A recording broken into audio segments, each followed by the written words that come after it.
ഫാർമോ pharmacology second year resident ആണ്. Okay, അപ്പൊ നമുക്ക് ഇന്നത്തെ ക്ലാസ് സ്റ്റാർട്ട് ചെയ്യാം.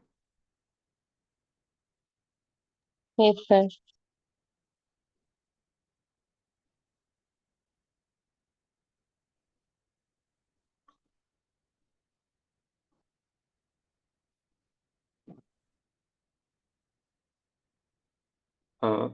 എന്റെ സ്ക്രീൻ വിസിബിൾ ആണോ? അതെ സർ. ഓക്കെ, ഇപ്പൊ നമ്മൾ അപ്പൊ ഇന്ന് പഠിക്കാൻ പോകുന്ന ടോപ്പിക്കാണ് ആന്റി ക്യാൻസർ ഡ്രഗ്സ്. അപ്പൊ നമ്മൾ എപ്പോഴും ഫാർമക്കോളജിയിൽ ആന്റി ക്യാൻസർ ഡ്രഗ്സ് പഠിക്കാൻ നോക്കുമ്പോൾ ഒരുപാട് പേരുകളുണ്ട്, വളരെ കൺഫ്യൂസിങ് ആയിട്ടുള്ള ഒരുപാട് ക്ലാസിഫിക്കേഷനും ഒരുപാട് പേരുകളും അതിന്റെ മെക്കാനിസം പഠിക്കാനും സ്റ്റുഡൻസിന് കുറച്ച് ഡിഫിക്കൽട്ടി തോന്നാറുണ്ട്. അപ്പൊ നമുക്ക് ഈ ഒരു കാര്യം നമുക്ക് ഒരു രസകരമായ രീതിയിൽ ഭയങ്കര എളുപ്പത്തിൽ എങ്ങനെ പഠിക്കാമെന്ന് നമുക്ക് നോക്കാം. അപ്പോൾ ഇത് പഠിക്കുന്നതിനെക്കാട്ടും മുന്നേ നമ്മൾ ചെറിയ കുറച്ച് കൺസെപ്റ്റ്സ് അറിഞ്ഞിരിക്കണം. അപ്പൊ നമ്മൾ എപ്പോഴും ഒരു സെല്ല് ഡിവൈഡ് ചെയ്യുമ്പോൾ ഒരു സെൽ ഡിവിഷന് കുറെ ഫേസസ് ഉണ്ട്. ഇപ്പൊ സെൽ ഡിവിഷന്റെ ഫേസസ് എന്തൊക്കെയാണെന്ന് വെച്ച് കഴിഞ്ഞാൽ ഫസ്റ്റ് തന്നെ സെൽ ഡിവിഷന്റെ ഫേസ് വരുന്നതാണ് G1 ഫേസ്, പിന്നെ വരുന്നതാണ് എസ് ഫേസ്, പിന്നെ വരുന്നതാണ് G2 ഫേസ്, പിന്നെ വരുന്നതാണ് എം ഫേസ്. ഇതെന്താണെന്ന് ഞാൻ ആദ്യം തന്നെ പറയാം. ഈ G1 ഫേസിൽ നമുക്കറിയാം, ഒരു സെൽ എടുത്തിട്ടുണ്ടെങ്കിൽ അതിൻ്റെ ഉള്ളിൽ കുറേ ഓർഗനൽസ് ഉണ്ടാവും. ഈ ഓർഗനൽസ് ഒക്കെ മൾട്ടിപ്ലൈ ചെയ്യുന്ന ഫേസിനെയാണ് വിളിക്കുന്നത് G1 face. Okay, organelles multiply. പക്ഷെ നമ്മുടെ സെല്ലിന്റെ ഉള്ളിൽ മെയിൻ ആയിട്ടുള്ള സംഭവം എന്താണ്? DNA. അപ്പോൾ DNA മൾട്ടിപ്ലൈ ചെയ്യുന്ന ഫേസിനെയാണ് എസ് ഫേസ് അല്ലെങ്കിൽ സിന്തറ്റിക് ഫേസ്, സിന്തസിസ് ഫേസ് എന്ന് വിളിക്കും. അപ്പൊ സിന്തസിസ് ഫേസിൽ എന്താ ചെയ്യുക? നമ്മുടെ സെല്ലിന്റെ ഉള്ളിലുള്ള DNA രണ്ട് സ്ട്രാൻഡ് ആയിട്ട് സ്പ്ലിറ്റ് ചെയ്യും. എന്നിട്ട് ഈ രണ്ട് സ്ട്രാൻഡിലും പുതിയൊരു DNA സിന്തസൈസ് ചെയ്യും. അപ്പോൾ ഒരു DNA എന്താ ഉണ്ടായി? ഇവിടെ നമ്മളൊന്ന് നോക്കുകയാണെങ്കിൽ നമുക്ക് ആദ്യം ഉണ്ടായിരുന്നത് ഒറ്റ സ്ട്രാൻഡ് DNA ആയിരുന്നു, അല്ലെ? ഡബിൾ സ്റ്റാൻഡേർഡ് DNA ആയിരുന്നു. ഇത് എന്ത് ചെയ്യും? ഇത് രണ്ടായിട്ട് സ്പ്ലിറ്റ് ചെയ്യും. രണ്ടായിട്ട് സ്പ്ലിറ്റ് ചെയ്തിട്ട് ഇതിന്റെ മേലെ കൂടെ പുതിയൊരു DNA സ്ട്രാൻഡ് സിന്തസൈസ് ചെയ്യും. അപ്പൊ നമുക്ക് എന്തായി? DNA ഡബിൾ ആയി, അല്ലെ? DNA ഡബിൾ ആയില്ലേ? മനസ്സിലാവുന്നുണ്ടോ? Yes, sir. ഓക്കെ, ഇപ്പൊ DNA ഡബിൾ ആയി കഴിഞ്ഞു കഴിഞ്ഞാൽ പിന്നെ നമുക്ക് എന്താണ് ബാക്കിയുള്ളത്? DNA നമ്മൾ എന്തുണ്ടാവും? പ്രോട്ടീൻസ് ഉണ്ടാവും. അപ്പൊ DNA കുറെ പ്രോട്ടീൻസ് പ്രൊഡ്യൂസ് ചെയ്യും. ഈ പ്രോട്ടീൻസ് പ്രൊഡ്യൂസ് ചെയ്യുന്ന ഫേസ് ആണ് G2. അപ്പൊ ഇത്രയും മനസ്സിലായോ? ഞാൻ ഒന്നുകൂടി പറയാം. അപ്പൊ ആദ്യത്തെ ഫേസ് എന്താണ്? ഫസ്റ്റ് ഫേസ് എന്താണെന്ന് പറയാമോ? ഒരു സെൽ എടുത്തു കഴിഞ്ഞാൽ അതിൻ്റെ ഉള്ളിൽ കുറെ മൈറ്റോകോൺട്രിയ, വേറെ ലൈസോസോംസ്, അങ്ങനെ കുറെ എൻഡോപ്ലാസ്മിക് റെറ്റിക്കുലം, അങ്ങനെ കുറെ ഓർഗനൽസ് ഉണ്ട്. അപ്പൊ ഇത് മൾട്ടിപ്ലൈ ചെയ്യുന്ന ഫേസിൽ നമ്മൾ എന്താ വിളിക്കുക? ഫസ്റ്റ് ഫേസിൽ എന്താ വിളിക്കുക? G1 face. ഓക്കെ, ഇത് കഴിഞ്ഞിട്ട് എന്താ ഉണ്ടാവുക? നമ്മുടെ DNA, നമുക്ക് ഇങ്ങനെ ഉണ്ടായിരുന്ന DNA എന്താ ഇത് രണ്ടെണ്ണമായിട്ട് സ്പ്ലിറ്റ് ആവുന്നു. എന്നിട്ട് ഇതിൽ തന്നെ പുതിയ DNA പ്രൊഡ്യൂസ് ചെയ്യണം. ഇതിനെ വിളിക്കുന്ന ഫേസ് എന്താണ്? എസ് ഫേസ്, അല്ലെ? Synthesis face. ഈ ഫൈനലി ഈ DNA പ്രോട്ടീൻസ് ഉണ്ടാവുന്നു. ഈ പ്രോട്ടീൻസും കൂടി ഉണ്ടാവുന്ന ഫേസിനെ വിളിക്കുന്നതാണ് G2 ഫേസ്. മനസ്സിലായില്ലേ? ഇത് കഴിഞ്ഞിട്ട് അപ്പൊ നമ്മൾ പഠിച്ചു G1 പഠിച്ചു, എസ് പഠിച്ചു, G2 പഠിച്ചു. ഇനി ഫൈനലി വരുന്നതാണ് മൈറ്റോസിസ്. മൈറ്റോസിസ് എന്ന് പറഞ്ഞാൽ സെല്ല് തന്നെ ഡബിൾ ചെയ്യുകയാണ്. ഈ സെല്ല് ഡബിൾ ചെയ്യണമെങ്കിൽ മൈറ്റോസിസിന് ഇതെന്താണ്? നമ്മുടെ ക്രോമസോംസ് ആണ്. ക്രോമസോംസ് രണ്ടെണ്ണം സ്പ്ലിറ്റ് ആയി. എന്നിട്ട് നമ്മൾ പഠിച്ച മാതിരി ക്രോമസോമിന്റെ മേലെ ഫുൾ ക്രോമസോംസ് വന്നു. എന്നിട്ട് ക്രോമസോമിന് രണ്ടെണ്ണത്തിനും ഓരോ സൈഡിലേക്ക് വലിക്കുകയാണ്. അത് പറയാൻ കാരണം എന്ന് വെച്ച് കഴിഞ്ഞാൽ ഈ ക്രോമസോമിനെ ഓരോ സൈഡിലേക്കും വലിക്കുന്ന ഈ കുഞ്ഞു കുഞ്ഞു ഡോട്ട്സ് കണ്ടു, ഇതിനെയാണ് നമ്മൾ സ്പിൻഡിൽ ഫൈബേഴ്സ് എന്ന് വിളിക്കുക. Spindle fibres. ഈ സ്പിൻഡിൽ ഫൈബേഴ്സ് ആണ് ഒരു മൈക്രോ ട്യൂബ്യൂൾ ആണത്. എന്താണിത്? മൈക്രോ ട്യൂബ്യൂൾ ആണ്. മനസ്സിലാവുന്നുണ്ടോ? അപ്പൊ നമുക്കൊരു ഒരു ചെറിയൊരു ട്യൂബ്യൂൾ, ഒരു മൈക്രോ ട്യൂബ്യൂൾ വെച്ചിട്ട് രണ്ട് സ്ഥലത്തേക്കും വലിച്ചിട്ട് ഈക്വൽ ആയിട്ട് ഡിവൈഡ് ചെയ്യുന്നു സെല്ലിന്. എന്നിട്ട് ഇതിന്റെ സെന്ററിൽ കട്ടായിട്ട് രണ്ട് സെല്ലായിട്ട് ഡിവൈഡ് ചെയ്യുന്നു. അപ്പൊ ഈ ഡയഗ്രാമിൽ നമ്മൾ മനസ്സിലാക്കേണ്ടത്, ഈ സെല്ലിനെ രണ്ടായിട്ട് ഡിവൈഡ് ചെയ്യുന്ന സമയത്ത്, അതായത് ഈ മെറ്റാഫേസ് എന്ന് പറഞ്ഞ ഫേസിൽ ഇവിടെ നമുക്ക് കുറെ ഡോട്ട്സ് ആയിട്ട് വരുന്നത്, കുറെ പുള്ളീസ് വരും. ഈ പുള്ളീസിന്റെ പേരെന്താണ്? Micro tubules. മനസ്സിലാവുന്നുണ്ടോ? ക്ലിയർ ആണോ? Sir. അപ്പോൾ നമ്മൾ ഇത്രയും പഠിച്ചു കഴിഞ്ഞു കഴിഞ്ഞാൽ നമ്മുടെ ആന്റി ക്യാൻസർ ഡ്രഗ്സ് പഠിക്കാനായിട്ട് വളരെ എളുപ്പമാണ്. ഈ ഒരു കൺസെപ്റ്റ് മനസ്സിലുണ്ടെങ്കിൽ നമ്മുടെ ആന്റി ക്യാൻസർ ഡ്രഗ്സിന്റെ മെക്കാനിസം ഒക്കെ പഠിക്കാനായിട്ട് വളരെ എളുപ്പമാണ്. പിന്നെ ഞാനൊരു കാര്യം പറയാം. നമ്മൾ ഒരു സെല്ല് ഡിവൈഡ് ചെയ്യുന്ന സമയത്ത് ഒരു DNA ഡിവൈഡ് ചെയ്യണമെങ്കിൽ ഞാനിപ്പോൾ ഒരു DNA എടുക്കുകയാണ്. ഓക്കെ, നമുക്കിപ്പോൾ ഒരു DNA ഡിവൈഡ് ചെയ്യണമെങ്കിൽ ഞാനിപ്പോൾ ഒരു DNA വരയ്ക്കുക. ഓക്കെ, ഇതാണ് നമ്മുടെ ഒരു DNA, ഡബിൾ സ്ട്രാൻഡഡ് DNA അല്ലെ? നമുക്കുള്ള ഡബിൾ സ്ട്രാൻഡഡ് DNA ആണ്. അപ്പൊ ഈ DNA നമുക്ക് ഡിവൈഡ് ചെയ്യണമെങ്കിൽ ഈ DNA രണ്ടായിട്ട് സ്പ്ലിറ്റ് ചെയ്യണ്ടേ? ഈ രണ്ടായിട്ട് സ്പ്ലിറ്റ് ചെയ്യുന്ന സമയത്ത് നമുക്ക് ഇങ്ങനെയാണ് രണ്ടായിട്ട് സ്പ്ലിറ്റ് ആവുന്നത് തുടക്കത്തിൽ. അപ്പോൾ ഇതിനൊരു ഇവിടെ ഒരു സ്ട്രാൻഡ് കിട്ടും, സ്ട്രാൻഡ് 1, ഇവിടെ കിട്ടും സ്ട്രാൻഡ് 2 അല്ലേ? അപ്പൊ നമ്മൾ ഇങ്ങനെ ഒരു സാധനം ഇങ്ങനെ വലിഞ്ഞ് ഇത് തുറക്കാൻ നോക്കുമ്പോൾ, ഒരു റബ്ബർ പാൻറ് ഇങ്ങനെ ടൈ ചെയ്തിട്ട് ഇങ്ങനെ വലിക്കാൻ നോക്കുമ്പോൾ ഇവിടെ ഭയങ്കര സ്ട്രെസ് കൂടില്ലേ? ഈ ഒരു ഏരിയയിൽ ഭയങ്കര സ്ട്രെസ് കൂടില്ലേ? രണ്ടെണ്ണം ഇങ്ങനെ ഓപ്പൺ ചെയ്യുന്ന സമയത്ത് നമ്മൾ രണ്ട് ചരട് കെട്ടിയിട്ട് രണ്ട് ചരടും കൂടിയിട്ട് ഇങ്ങനെ കൂട്ടിക്കിടക്കുന്ന ചരട് നമ്മൾ തുറക്കാൻ നോക്കുമ്പോൾ ഈ ഒരു സ്ഥലത്ത് സ്ട്രെസ് കൂടില്ലേ ഭയങ്കരമായിട്ട്? മനസ്സിലാവുന്നുണ്ടോ? Yes, sir. ഒരു ത്രെഡ് ഇങ്ങനെ ചുറ്റി കിടക്കുന്ന ഒരു ത്രെഡ് നമ്മളിതിനെ ഈ രണ്ട് എൻഡിൽ പിടിച്ച് വലിച്ചു കഴിഞ്ഞു കഴിഞ്ഞാൽ ഇങ്ങനെ വലിയും തോറും ഈ ഒരു എൻഡിൽ വെച്ചിട്ട് സ്ട്രെസ് കൂടില്ലേ? അപ്പൊ ആ സ്ട്രെസ് കൂടുമ്പോൾ നമ്മുടെ ബോഡിയിൽ രണ്ട് എൻസൈംസ് ഉണ്ട്, ടോപ്പോ ഐസോമറൈസ് 1ഉം ടോപ്പോ ഐസോമറൈസ് 2ഉം. ഭയങ്കര എളുപ്പമാണ്. ഇത്ര പേര് കേട്ടിട്ട് നമ്മൾ പേടിക്കേണ്ട ആവശ്യമില്ല. ഈ ടോപ്പോ ഐസോമറൈസ് 1 എന്ത് ചെയ്യും? ഈ DNA ഈ ഒരു സ്ട്രാൻഡിനെ മാത്രം കട്ട് ചെയ്യും. ജസ്റ്റ് ഒന്ന് കട്ട് ചെയ്യും. കട്ട് ചെയ്യുമ്പോൾ ഇതൊന്ന് ലൂസ് ആവില്ലേ? അത് കഴിഞ്ഞിട്ട് അതിനെ ജോയിൻ ചെയ്യും. അപ്പൊ കട്ട് ചെയ്തിട്ട് പിന്നെ ഒന്ന് ജോയിൻ ചെയ്യുമ്പോൾ ഈ ഒരു ഭാഗം ലൂസ് ആവില്ലേ? അപ്പൊ ഇങ്ങനെ സ്ട്രെസ് കുറയ്ക്കാനായിട്ട് DNA അൺവൈൻഡ് ചെയ്യാൻ സഹായിക്കുന്ന ഒരു എൻസൈമാണ്. ഇതിനെ അൺവൈൻഡേഴ്സ് എന്നും വിളിക്കും. പക്ഷെ നമ്മൾ അത് നോക്കേണ്ട ആവശ്യമില്ല. അൺവൈൻഡ് ചെയ്യുമ്പോൾ സ്ട്രെസ് കുറയ്ക്കാനായിട്ട് ഒരു സ്ട്രാൻഡിൽ മാത്രം, അതായത് ടോപ്പോ ഐസോമറൈസ് 1 ഒരു സ്ട്രാൻഡിൽ ഒരു കട്ട് ഉണ്ടാക്കും. പിന്നെ അതൊന്ന് വൈൻഡ് ചെയ്ത് കഴിയുമ്പോൾ അതിനെ ജോയിൻ ചെയ്യും. അതാണ് ടോപ്പോ ഐസോമറൈസ് 1 ചെയ്യുക. ടോപ്പോ ഐസോമറൈസ് 2 എന്താ ചെയ്യുക? രണ്ട് സ്ട്രാൻഡിലും കട്ട് ഉണ്ടാക്കും. എന്നിട്ട് അതൊന്ന് അൺവൈൻഡ് ചെയ്ത് കഴിഞ്ഞിട്ട് അതിനെ ജോയിൻ ചെയ്യും. ഇത്രയ്ക്ക് മനസ്സിലായോ?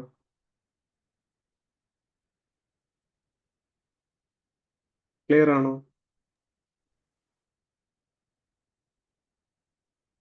Hello. Yes, sir. Yes. Okay. അപ്പൊ നമ്മളിപ്പോ കുറെ ഫേസുകൾ പഠിച്ചു. പക്ഷെ അതിൽ നമ്മളിപ്പോ DNA ഡിവൈഡ് ചെയ്യുമ്പോൾ DNA നമ്മളിങ്ങനെ രണ്ട് ഫോർക്കായിട്ട് രണ്ട് സ്ഥലത്തേക്ക് ഇങ്ങനെ സ്പ്ലിറ്റ് ആവുന്ന സമയത്ത് ഇവിടെ കുറച്ച് സ്ട്രെസ് ഉണ്ടാവും. സ്ട്രെസ്സിനെ ബ്രേക്ക് ചെയ്യാനായിട്ട് ഒരു സ്ട്രാൻഡിൽ കട്ട് ഉണ്ടാക്കുന്നതാണ് ടോപ്പോ ഐസോമറൈസ് 1, രണ്ട് സ്ട്രാൻഡിലും കൂടി കട്ട് ഉണ്ടാക്കുന്നതാണ് ടോപ്പോ ഐസോമറൈസ് 2. ഇത്രയും പഠിച്ചില്ലേ? Yes, sir. ഓക്കെ. ഇനി ഇന്നിപ്പോ നമ്മൾ DNA ഡിവൈഡ് ചെയ്യാനായിട്ട് നമുക്ക് കുറച്ച് കാര്യങ്ങൾ ആവശ്യമുണ്ട്. എന്തൊക്കെയാണ്? പ്യൂരിൻസ് നമ്മൾ കേട്ടിട്ടുണ്ടോ? പ്യൂരിൻസ്, പിരമിഡിൻസ് ഒക്കെ കേട്ടിട്ടുണ്ടോ? Purines, pyrimidines. പ്യൂരിൻസ് ആണ് അഡിനിനും ഗ്വാനിനും. പിരമിഡിൻസ് ആണ് സൈറ്റോസിൻ, യുറാസിൽ, തൈമിൻ. ഇതാണ് ബിൽഡിംഗ് ബ്ലോക്സ് ഓഫ് DNA ഉണ്ടാക്കുന്ന. അപ്പൊ അഡിനിൻ എന്ന് പറഞ്ഞൊരു മോളിക്യൂൾ ഉണ്ട്, ഗ്വാനിൻ എന്ന് പറഞ്ഞിട്ട്, സൈറ്റോസിൻ ഉണ്ട്, യുറാസിൻ ഉണ്ട്, തയോസിൻ ഉണ്ട്.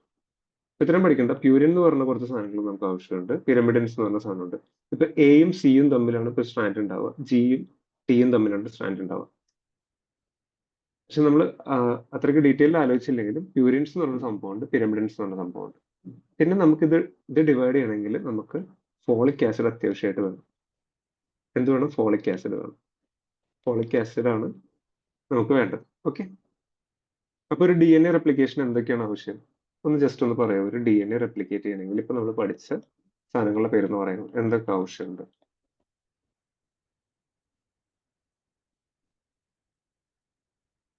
ഒന്ന് പറയാമോ ആർക്കെങ്കിലും?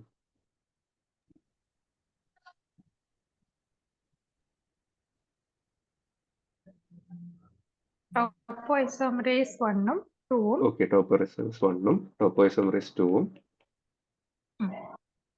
പിന്നെ ഇപ്പൊ നമ്മൾ പഠിച്ച ഓക്കെ, പ്യൂരിൻസ് വേണം, പിരമിഡിൻസ് വേണം, ഫോളിക് ആസിഡ് വേണം.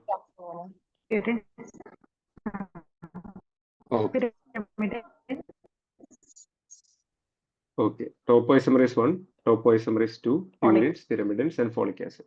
Yeah, well done. ഇതാണ് നമ്മുടെ നമുക്കിപ്പോൾ ഒരു ആന്റി ക്യാൻസർ ഡ്രഗ്സ് പഠിക്കണമെങ്കിൽ ഇത്രയും സാധനങ്ങൾ പഠിച്ചു കഴിഞ്ഞു കഴിഞ്ഞാൽ പിന്നെ നമ്മൾ ആ സെൽ സൈക്കിളിന്റെ ആ മൈറ്റോസിസിൽ വരുന്ന ആ ട്യൂബ്യൂൾസ് പഠിച്ചില്ലേ, അങ്ങനെ ഒരു ട്യൂബ്യൂൾസ് ഉണ്ടാവുന്നു, മൈക്രോ ട്യൂബ്യൂൾസ് ഉണ്ടാവുന്നു റെപ്ലിക്കേറ്റ് ചെയ്യുമ്പോൾ. ഈ ട്യൂബ്യൂൾസിന്റെ കാര്യം കൊണ്ട് പഠിച്ചു കഴിഞ്ഞാൽ നമ്മുടെ ആന്റി ക്യാൻസർ ഡ്രഗ്സ് പഠിച്ചു കഴിഞ്ഞു. എന്തുകൊണ്ട് ഇത് പഠിച്ചു കഴിഞ്ഞെന്ന് ഞാൻ പറയുകയാണെങ്കിൽ ഇനി നമുക്കൊരു സ്റ്റോറിയിലേക്ക് പോകാം. ഈ ഒരു കൺസെപ്റ്റ് മനസ്സിലായില്ലേ? ഈ ട്യൂബ്യൂൾസിന്റെ കൺസെപ്റ്റ് മനസ്സിലായില്ലേ? ഒരു മൈക്രോ ട്യൂബ്യൂൾസ് എന്ന് പറഞ്ഞ സംഭവമുണ്ട്, രണ്ട് സൈഡിലേക്കും ഈ ക്രോമസോമിനെ വലിച്ചു കൊണ്ടുവന്നത്. പിന്നെ DNA റെപ്ലിക്കേറ്റ് ആയിട്ട് ടോപ്പോയിസോമറേസ് 1 വേണം, ടോപ്പോയിസോമറേസ് 2 വേണം, പ്യൂരിൻ വേണം, പിരമിഡിൻ വേണം, ഫോളിക് ആസിഡ് വേണം. അല്ലേ? ക്ലിയർ ആണോ?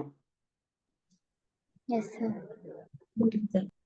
അപ്പൊ ഇനി നമുക്കൊരു കഥയിലേക്ക് പോവാം. ആന്റി ക്യാൻസർ ഡ്രഗ്സ് പഠിക്കാനായിട്ട് ഒരു ചെറിയൊരു കഥയിലേക്ക് നമുക്ക് പോവാം. അപ്പോൾ നമുക്ക് ആദ്യം തന്നെ ഇതിൽ അറിയേണ്ട കാര്യം എന്താണെന്ന് വെച്ച് കഴിഞ്ഞാൽ ഒരു കുട്ടിയുടെ ഒരു കഥയാണ് പറയുന്നത്. ഒരു പെൺകുട്ടിയുടെ ഒരു കഥയാണ് പറയാൻ പോകുന്നത്. ഒരു പെൺകുട്ടി ഉണ്ടായിരുന്നു. ആ പെൺകുട്ടിയുടെ പേരെന്താണ്? അൽക്ക. അൽക്ക എന്ന് പറഞ്ഞൊരു പെൺകുട്ടിയാണ്. ഓക്കെ, അൽക്ക എന്ന് പറഞ്ഞൊരു പെൺകുട്ടിയാണ്. ഈ അൽക്കയ്ക്ക് പ്ലാറ്റിനം റിങ്സിനോട് ഭയങ്കര ഇഷ്ടമായിരുന്നു.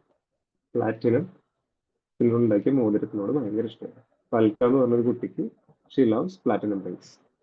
കേട്ടോ, ഇതൊന്നും ഓർത്ത് വെക്കാൻ പറ്റില്ലേ? അപ്പോൾ അൽക്ക പഠിച്ച് വലുതായി വലിയൊരാളായപ്പോൾ ഒരു പ്ലാറ്റിനം റിംഗ് ഒക്കെ വാങ്ങി.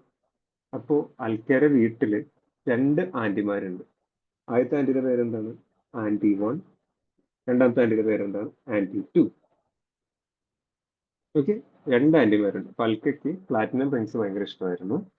അപ്പോൾ അൽക്ക വലുതായപ്പോൾ അൽക്ക ഒരു പ്ലാറ്റിനം റിങ്സ് വാങ്ങി. പക്ഷെ അൽക്കയുടെ വീട്ടിൽ 2 ആന്റിമാരുണ്ട്. പക്ഷേ ഈ 2 ആന്റിമാരുടെ മെയിൻ പരിപാടി എന്താണെന്ന് വെച്ച് കഴിഞ്ഞാൽ നാട്ടിൽ നടക്കുന്ന കുഞ്ഞു ടോപ്പിക്സ് ആണെങ്കിലും അവര് ഡിസ്കസ് ചെയ്തിട്ട് ആൾക്കാരുടെ ജീവിതത്തിൽ കുറെ പ്രശ്നങ്ങൾ ഉണ്ടാക്കും. ഈ ഒരു കഥ മനസ്സിലായോ? ക്ലിയർ ആയോ? അൽക്ക എന്ന് പറഞ്ഞ കുട്ടി ഉണ്ടായിരുന്നു. പഠിക്കാനുള്ള എളുപ്പത്തിന് വേണ്ടി പറയുന്നതാണേ. അപ്പൊ അൽക്ക എന്ന് പറഞ്ഞ കുട്ടി ഉണ്ടായിരുന്നു. അൽക്കയ്ക്ക് പ്ലാറ്റിനം റിങ്സ് ഭയങ്കര ഇഷ്ടമായിരുന്നു, അല്ലെ? അപ്പോൾ പക്ഷെ അൽക്കയുടെ വീട്ടിൽ 2 ആന്റിമാരുണ്ട്, ആന്റി 1ഉം ആന്റി 2ഉം. പക്ഷെ ആന്റിമാരുടെ പ്രശ്നം എന്താ വെച്ച് കഴിഞ്ഞാൽ നാട്ടിലുണ്ടാവുന്ന എല്ലാ ചെറിയ കാര്യങ്ങൾ, അത് മൈക്രോ ആയിട്ടുള്ള ടോപ്പിക്സുകളും ഡിസ്കസ് ചെയ്തിട്ട് ആൾക്കാരുടെ ജീവിതം കുറച്ച് പ്രശ്നത്തിലാക്കും. കേട്ടോ, ഇത് പഠിച്ചു കഴിഞ്ഞാൽ നമ്മുടെ ആന്റി ക്യാൻസർ ഡ്രഗ്സിന്റെ ക്ലാസിഫിക്കേഷൻ പഠിച്ചു കഴിഞ്ഞു. എന്തുകൊണ്ട് നമുക്ക് നോക്കാം. ആന്റി ക്യാൻസർ ഡ്രഗ്സ് നമ്മൾ ആദ്യം പഠിച്ചത് എന്താണ്? അൽക്ക. അൽക്ക എന്ന് പറഞ്ഞു കഴിഞ്ഞാൽ ആൽക്കലൈറ്റിംഗ് ഏജൻസ്. എന്താണ്? ആൽക്കലൈറ്റിംഗ് ഏജൻസ്, അതാണ് അൽക്ക. അൽക്കയ്ക്ക് എന്തായിരുന്നു ഇഷ്ടം? പ്ലാറ്റിനത്തിന്റെ റിംഗ് അല്ലേ ആയിരുന്നു ഇഷ്ടം. അപ്പോൾ പ്ലാറ്റിനം കോമ്പൗണ്ട്സ്. അടുത്ത ക്ലാസിഫിക്കേഷൻ എന്താണ്? പ്ലാറ്റിനം. ഫസ്റ്റ് ആണ് ആൽക്കലൈറ്റിംഗ് ഏജൻസ്, രണ്ടാമത് വരുന്നതാണ് പ്ലാറ്റിനം കോമ്പൗണ്ട്സ്. ഓക്കെ ആണോ? Yes, sir. എന്നിട്ട് വരുമ്പോൾ പിന്നെ ഫസ്റ്റ് ഞാൻ പറഞ്ഞു, പിന്നെ ആൾക്കാരുടെ വീട്ടിൽ 2 ആന്റിമാരുണ്ട്. അപ്പൊ ഫസ്റ്റ് ആന്റി എന്താണ്? Anti metabolites. രണ്ടാമത്തെ ആന്റി എന്താണ്? ആന്റിബയോട്ടിക്സ്. കുറച്ച് ആന്റിബയോട്ടിക്സ്. ഓക്കെ, അപ്പോൾ ആന്റി മെറ്റബോളൈറ്റ്സ് ഒന്ന്, പിന്നെ വരുന്നതാണ് ആന്റിബയോട്ടിക്സ്. ഓക്കെ, പിന്നെ എന്താ നമ്മൾ പഠിച്ചത്? നാട്ടിലുള്ള മൈക്രോ ടോപ്പിക്സ് ഒക്കെ ഡിസ്കസ് ചെയ്തിട്ട് ആൾക്കാരുടെ ജീവിതം കുറച്ച് പ്രശ്നത്തിലാണ്. അപ്പൊ മൈക്രോ എന്ന് പറയുമ്പോൾ നമ്മൾ പറഞ്ഞ മൈക്രോ ട്യൂബ്യൂൾ നേരത്തെ പഠിച്ചില്ലേ, ഒരു ഡോട്ട് ആയിട്ടുള്ള മൈക്രോ ട്യൂബ്യൂൾസ്. ഈ മൈക്രോ ട്യൂബ്യൂൾസ് ഡാമേജിങ് ഏജന്റ് ആണ് അടുത്ത ക്ലാസിഫിക്കേഷൻ. മനസ്സിലായോ?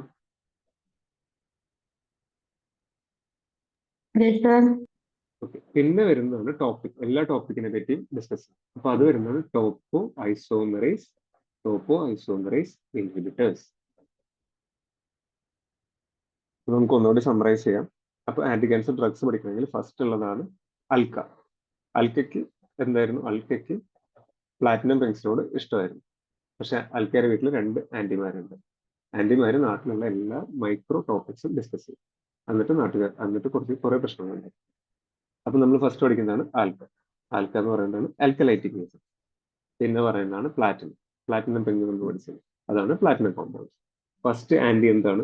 Anti metabolites. സെക്കൻഡ് ആന്റി എന്താണ്? ആന്റിബയോട്ടിക്സ്. പിന്നെ വരുന്നതാണ് മൈക്രോ എന്ന് പറഞ്ഞാൽ മൈക്രോ ട്യൂബ്യൂൾ ഡാമേജിങ് ഏജൻസ്.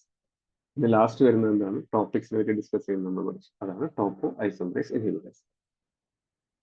ആർക്കെങ്കിലും ഒന്ന് സമ്മറൈസ് ചെയ്യാവോ anti cancer drugs classification?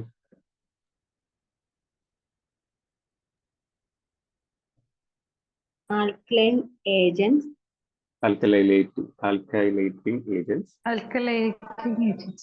platinum compounds, platinum compounds, anti-metabolites, antimetabolites, antibiotics, antibiotics, micro tubule damaging agents, last classification topo isomerase inhibitors. നമ്മൾ പഠിച്ചില്ലേ ടോപ്പോ ഐസോമറേസ് 1ഉം ടോപ്പോ ഐസോമറേസ് 2ഉം. അപ്പൊ നമ്മൾ പഠിച്ച എല്ലാ കാര്യങ്ങളും ഇതിൽ യൂസ്ഫുൾ ആണ്. മെക്കാനിസം പഠിക്കാനും ഭയങ്കര എളുപ്പമാണ്. അപ്പൊ ഈ കഥയും പഠിച്ചു, തുടക്കത്തിലത്തെ മെക്കാനിസം പഠിച്ചു അല്ലെ. അപ്പൊ ഇതാണ് നമ്മുടെ ആന്റി ക്യാൻസർ ഡ്രഗ്സിന്റെ ക്ലാസിഫിക്കേഷൻ. ഇത് എല്ലാവർക്കും ഭയങ്കര കൺഫ്യൂസിംഗ് ആയിട്ട് തോന്നാറുള്ള സംഭവമാണ്. അപ്പൊ നമുക്ക് ആദ്യത്തെ നമ്മൾ ആൽക്കനെ പറ്റി നമുക്ക് ഡിസ്കസ് ചെയ്യാം. അതായത് ആൽക്കലൈറ്റിംഗ് ഏജൻസ്. എന്താണ് ആൽക്കലൈറ്റിംഗ് ഏജൻസ്? ആൽക്കലൈറ്റിംഗ് ഏജൻസിന്റെ കുറച്ച് എക്സാമ്പിൾസ് വെക്കുകയാണെങ്കിൽ അതും 3ആയിട്ട് ക്ലാസിഫൈ ചെയ്തിട്ടുണ്ട്. ഈ ഹെഡിങ്സ് പഠിക്കണം എന്നില്ല. ഫസ്റ്റ് ക്ലാസിഫിക്കേഷൻ ആണ് നൈട്രജൻ മസ്റ്റേർഡ്സ്, പിന്നെ വരുന്നതാണ് നൈട്രോസോ യൂറിയാസ്, ലാസ്റ്റ് വരുന്നതാണ് ആൽക്കൈൽ സൾഫോണേറ്റ്സ്. ഇത്രയും ഡീറ്റെയിൽ ആവണ്ട, പക്ഷെ കുറച്ച് പേരുകൾ ചോദിച്ചു കഴിഞ്ഞാൽ, ആൽക്കലൈറ്റിംഗ് ഏജൻസിന്റെ പേര് ചോദിച്ചു കഴിഞ്ഞാൽ പേര് പഠിക്കാനായിട്ട് നമുക്ക് കുറച്ച് എളുപ്പത്തിൽ നമുക്ക് പഠിക്കാം. ഈ നൈട്രജൻ എന്ന് പറഞ്ഞൊരു ഗ്യാസ് അല്ലേ, മസ്റ്റാർഡ് എന്ന് പറഞ്ഞാൽ നമ്മുടെ കടുകല്ലേ, ഇത് രണ്ടും കൂടി ഒരുമിച്ചിരിക്കുമ്പോൾ എന്തോ ഒരു കുറച്ച് വിയേർഡ് ആയിട്ടുള്ള മാതിരി തോന്നുന്നുണ്ട്, എന്തോ ഒരു അബ്നോർമാലിറ്റി തോന്നുന്നുണ്ട് ഈ നൈട്രജൻ മസ്റ്റാർഡ്സ് എന്ന് പറയുമ്പോൾ. അപ്പോൾ അതുമാതിരി തന്നെയാണ് ഈ നൈട്രജൻ മസ്റ്റാർഡ്സിന്റെ ഉള്ളിലുള്ള ഡ്രഗ്സ്. അപ്പൊ നമ്മൾ ഫസ്റ്റ് ഡ്രഗ്സ് പഠിക്കാം.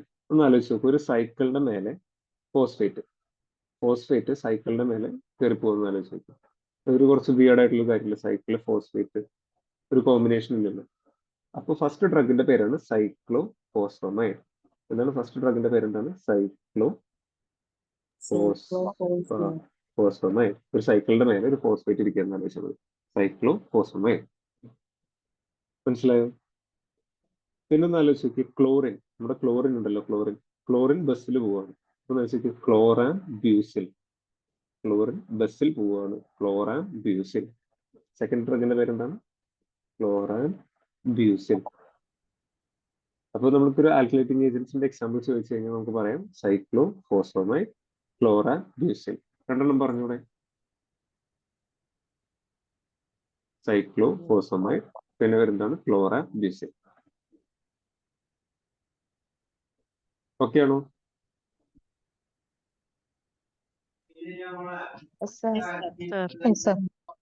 ഓക്കെ. പിന്നെ നമുക്ക് ഇതിൽ ഈ ആൽക്കലൈറ്റിംഗ് ഏജൻസിന് അടുത്ത് വരുന്നത് നൈട്രോസോ യൂറിയാസ്. അപ്പൊ ഈ നൈട്രോ എന്ന് പറഞ്ഞു കഴിഞ്ഞാൽ നമ്മള് ഇപ്പൊ റേസിംഗ് കാറുകളൊക്കെ കാണുവാണെങ്കിൽ ഈ കാറിന്റെ ഉള്ളിലൊക്കെ നല്ല സ്പീഡിൽ പോയിട്ട് നൈട്രോസ് ഉണ്ട്. ഒരു ഫോട്ടോ കാണിക്കാം.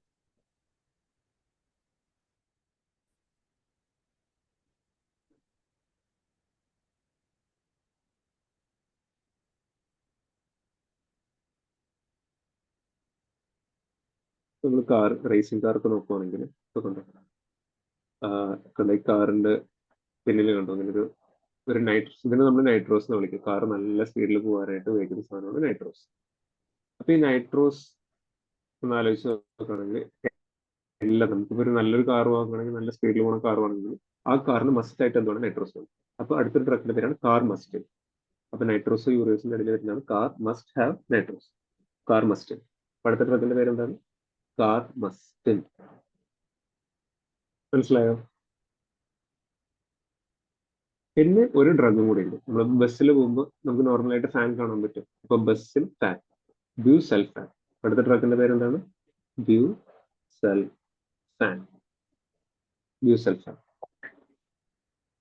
മനസ്സിലായോ?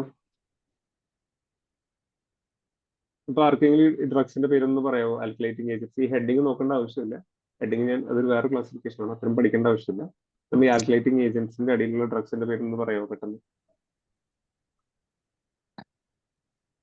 Cyclophosphamide, ഓക്കെ, സൈക്ലോഫോസ്ഫമൈഡ്, chlorambucil, ക്ലോറാൻ ബസിൽ. ക്ലോറിൻ ബസിൽ പോവാണ്. പിന്നെ അടുത്ത ഡ്രഗ് Carmustine, കാർമസ്റ്റൈൻ, ലാസ്റ്റ് വരുന്നത് busulfan. ബ്യൂസൾഫാൻ. അപ്പൊ കുറച്ച് എളുപ്പമായില്ലേ ഈ പേര് പഠിക്കാനായിട്ട്? Yes, അപ്പൊ sir. നമ്മള് ആൽക്കേനെ പറ്റി പഠിച്ചു. ഇനി ആൽക്കേനെ മെക്കാനിസം ഓഫ് ആക്ഷൻ എങ്ങനെയാന്ന് പഠിക്കണ്ടേ? ആൽക്കേനെ മെക്കാനിസം പഠിക്കണമെങ്കിൽ നമ്മളിപ്പോ DNA പഠിച്ചില്ലേ? നമ്മളിപ്പോ DNA 2 സ്ട്രാൻഡാണ്, DNA സ്ട്രാൻഡ് ഇങ്ങനെയായിട്ട് ഇരിക്കുകയെന്ന് പറഞ്ഞില്ലേ? ഇത് നോർമലി ഹൈഡ്രജൻ ബോൺസ് ആണ് ഈ 2 സ്ട്രാൻഡും തമ്മിലുള്ള ഹൈഡ്രജൻ ബോൺസ് പെട്ടെന്ന് പൊട്ടിക്കാം. പക്ഷേ ആൽക്കലൈറ്റിംഗ് ഏജൻസ് എന്താ ചെയ്യുക? ഇവിടെ പോയിട്ട് കോവാലന്റ് ബോൺസ് ഉണ്ടാക്കും, നല്ല ടൈറ്റ് ആയിട്ട് ബോണ്ട് ഉണ്ടാക്കും, കോവാലന്റ് ബോൺസ് ഉണ്ടാക്കും. മനസ്സിലായോ? അപ്പൊ ആൽക്കലൈറ്റിംഗ് ഏജൻസ് എന്താണ് ചെയ്യുക? Forms covalent bones.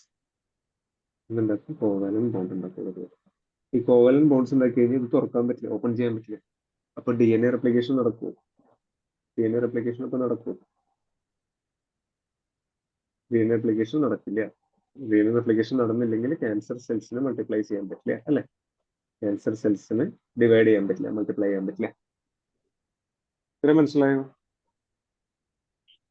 Yes, sir. അപ്പോൾ ആൽക്കലൈറ്റിംഗ് ഏജൻസ് എന്താണ് ചെയ്യുക? കോവാലന്റ് ബോണ്ട് ഉണ്ടാക്കുന്നു. കോവാലന്റ് ബോണ്ട് എന്താണ് ചെയ്യുക? DNA റെപ്ലിക്കേഷന് നിർത്തുന്നു.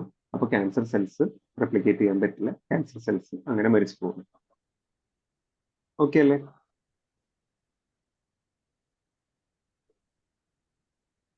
അപ്പൊ നമ്മള് മെക്കാനിസം പഠിച്ചു. അപ്പൊ ഇനി നമുക്കിതിൽ ഏറ്റവും ഇമ്പോർട്ടന്റ് ആയിട്ടുള്ള ഡ്രഗ് ഏതാ? ഇതിൽ യൂഷ്വലി കീമോതെറപ്പിയിൽ നമ്മൾ കണ്ടുവരുന്ന ഡ്രഗാണ് സൈക്ലോഫോസമൈഡ്, അല്ലെ? ഈ സൈക്ലോഫോസമൈഡിനെ പറ്റി നമുക്ക് കുറച്ച് കൂടുതൽ പഠിക്കാം. ഈ സൈക്ലോഫോസമൈഡില് ഇതിന്റെ മെക്കാനിസം നമ്മൾ പഠിച്ചില്ല. എന്താണ്? കോവലന്റ് ബോണ്ട് ഉണ്ടാക്കിയിട്ട് DNA റെപ്ലിക്കേഷൻ നിർത്തുന്നു. അപ്പൊ സൈക്ലോഫോസമൈഡ് 2 പാർട്ടുണ്ട്. ഒന്ന് ഫോസ്ഫറൈഡ് മസ്റ്റാർഡ് എന്ന് പറഞ്ഞ സംഭവം ഉണ്ടാക്കും. പക്ഷെ ഇതിന്റെ ഒരു ബൈ പ്രൊഡക്റ്റ് ആയിട്ട് ഉണ്ടാവുന്ന ഒരു സംഭവമാണ് എക്രോലിൻ. ഈ അക്രോലിൻ എന്താ ചെയ്യാന്ന് വെച്ച് കഴിഞ്ഞാൽ നമ്മുടെ ബ്ലാഡർ ഉണ്ടല്ലോ, യൂറിനറി ബ്ലാഡറിന്റെ ലൈനിങ് കേടാക്കും, ഡിസ്ട്രോയ് ചെയ്യും. അപ്പൊ എന്ത് ചെയ്യും? നമുക്ക് യൂറിനിൽ ബ്ലഡ് കാണും. അതിനാണ് നമ്മൾ ഹെമറാജിക് സിസ്റ്റൈറ്റിസ്. ഇത് കോമൺലി ഈ കോമ്പറ്റേറ്റീവ് എക്സാംസിൽ ചോദിക്കുന്ന ഒരു സംഭവമാണ്. എന്താണ് ഉണ്ടാക്കുക? Haemorrhagic cystitis. അപ്പോൾ സൈക്ലോഫോസമൈഡിന്റെ ഒരു മെയിൻ സൈഡ് എഫക്റ്റ് ആണ് ഹെമറാജിക് സിസ്റ്റൈറ്റിസ്. ഹെമറാജിക് സിസ്റ്റൈറ്റിസ് നമുക്ക് യൂറിനിൽ ബ്ലഡ് യൂറിനായിട്ട് കിട്ടും. അപ്പൊ നമ്മൾ ഇത് ട്രീറ്റ് ചെയ്യാൻ കൊടുക്കുന്ന ഒരു ഡ്രഗ് ഉണ്ട്. ആ ഡ്രഗിന്റെ പേരാണ് മെസ്ന. മെസ്ന എന്ന് പറഞ്ഞ ഡ്രഗാണ് ഇത് ട്രീറ്റ് ചെയ്യാൻ കൊടുക്കുക. മനസ്സിലായോ? നമ്മുടെ സൈക്ലോഫോസമൈഡ് ആന്റി ക്യാൻസർ ആക്ഷൻ ഉണ്ടാക്കുന്നത് ഫോസ്ഫറൈഡ് മസ്റ്റാർഡ് എന്ന് പറഞ്ഞൊരു പാർട്ടാണ്. പക്ഷെ അതിന്റെ ഈ സൈക്ലോഫോസമൈഡിന്റെ ഒരു ബൈ പ്രൊഡക്റ്റ് ആയിട്ട് ഉണ്ടാകുന്ന ഒരു സംഭവമാണ് അക്രോലിൻ. ഈ അക്രോലിൻ എന്താ ചെയ്തെന്ന് വെച്ച് കഴിഞ്ഞാൽ ബ്ലാഡറിന്റെ ലൈനിങ്ങിനെ കേടാക്കിയിട്ട് അവിടുന്ന് ബ്ലീഡിങ് ഉണ്ടാക്കും. അതായത് ഹെമറാജിക് സിസ്റ്റൈറ്റിസ് ഉണ്ടാക്കും. ബ്ലഡിൽ യൂറിനായിട്ട് വരും, യൂറിനിലും ബ്ലഡ് ആയിട്ട് വരും. അപ്പൊ ഇത് നമ്മൾ ട്രീറ്റ് ചെയ്യാൻ കൊടുക്കുന്ന ഡ്രഗിന്റെ പേരാണ് മെസ്ന. ഇത് മിക്ക കോമ്പറ്റേറ്റീവ് എക്സാംസിലും ചോദിക്കാറുള്ളതാണ്. ക്ലിയർ ആണോ? Clear, sir. ഓക്കെ. അപ്പൊ ഈ സൈക്ലോഫോസമൈഡിന്റെ ഡേഞ്ചറസ് ആയിട്ടുള്ള ബൈ പ്രൊഡക്റ്റിന്റെ പേരെന്താണ്? അക്രോലിൻ. അക്രോലിൻ. എന്ത് സൈഡ് എഫക്റ്റ് ആണ് ഉണ്ടാക്കുന്നത്? Hemorrhagic cystitis. Cystitis. ഇനി നമ്മൾ അടുത്ത പഠിക്കുന്ന സംഭവമാണ് പ്ലാറ്റിനം. അൽക്ക കഴിഞ്ഞു. ഇപ്പൊ അൽക്കയുടെ ഫുള്ള് ഡീറ്റെയിൽസ് നമ്മൾ പഠിച്ചു. അല്ല, അൽക്കയുടെ ക്ലാസിഫിക്കേഷൻ പഠിച്ചു, അൽക്കയുടെ സൈഡ് എഫക്റ്റ് പഠനം പഠിച്ചു, എല്ലാ പേരുകളും പഠിച്ചു. ഇനി അടുത്താണ് പ്ലാറ്റിനം കോമ്പൗണ്ട്സ്. പ്ലാറ്റിനം കോമ്പൗണ്ട്സിനെ കുറച്ച് എക്സാമ്പിൾ പഠിക്കുകയാണെങ്കിൽ കാർബോ പ്ലാറ്റിൻ, അതിൽ പ്ലാറ്റിനം ഉണ്ട്. ഓക്സാലി പ്ലാറ്റിൻ, കാർബൺ ഉണ്ടാക്കിയ പ്ലാറ്റിൻ, ഓക്സാലി പ്ലാറ്റിൻ. 2 എക്സാമ്പിളും പഠിക്കാം, കാർബോ പ്ലാറ്റിൻ, ഓക്സാലി പ്ലാറ്റിൻ. അപ്പൊ നമ്മളൊന്ന് ആലോചിക്കുക, ഇത് രണ്ടിലും പ്ലാറ്റിനം ഉണ്ട്. ഈ പ്ലാറ്റിനം നമ്മളൊരു ആൾക്ക് ഇഞ്ചെക്ട് ചെയ്ത് കഴിഞ്ഞാൽ അതൊരു ഹെവി മെറ്റൽ അല്ലേ? ഈ ഹെവി മെറ്റൽ ഇതികൂടെയാണ് നമ്മൾ ഫിൽട്ടർ ചെയ്ത് പോവുക കിഡ്നി കൂടെ, അല്ലെ? ഈ കിഡ്നി കൂടെ ഫിൽട്ടർ ചെയ്യുമ്പോൾ കിഡ്നിക്ക് ഡാമേജ് ഉണ്ടാകും. അപ്പൊ ഈ പ്ലാറ്റിനം കോമ്പൗണ്ട്സിന്റെ മെയിൻ സൈഡ് എഫക്റ്റ് ആണ് നെഫ്രോടോക്സിസിറ്റി. കിഡ്നിനെ കംപ്ലൈന്റ് വരും. ഈ പ്ലാറ്റിനം കോമ്പൗണ്ട്സിന്റെ മെയിൻ സൈഡ് എഫക്റ്റ് എന്താണ്? നെഫ്രോടോക്സിസിറ്റി. അപ്പൊ നമ്മളൊരു എന്താ പറയുക, കിഡ്നി ഡിസീസ് ഉള്ള പേഷ്യന്റിന് ഒരു പ്ലാറ്റിനം കോമ്പൗണ്ട്സിന്റെ കീമോതെറാപ്പി കൊടുക്കാൻ പാടുന്നുണ്ട്?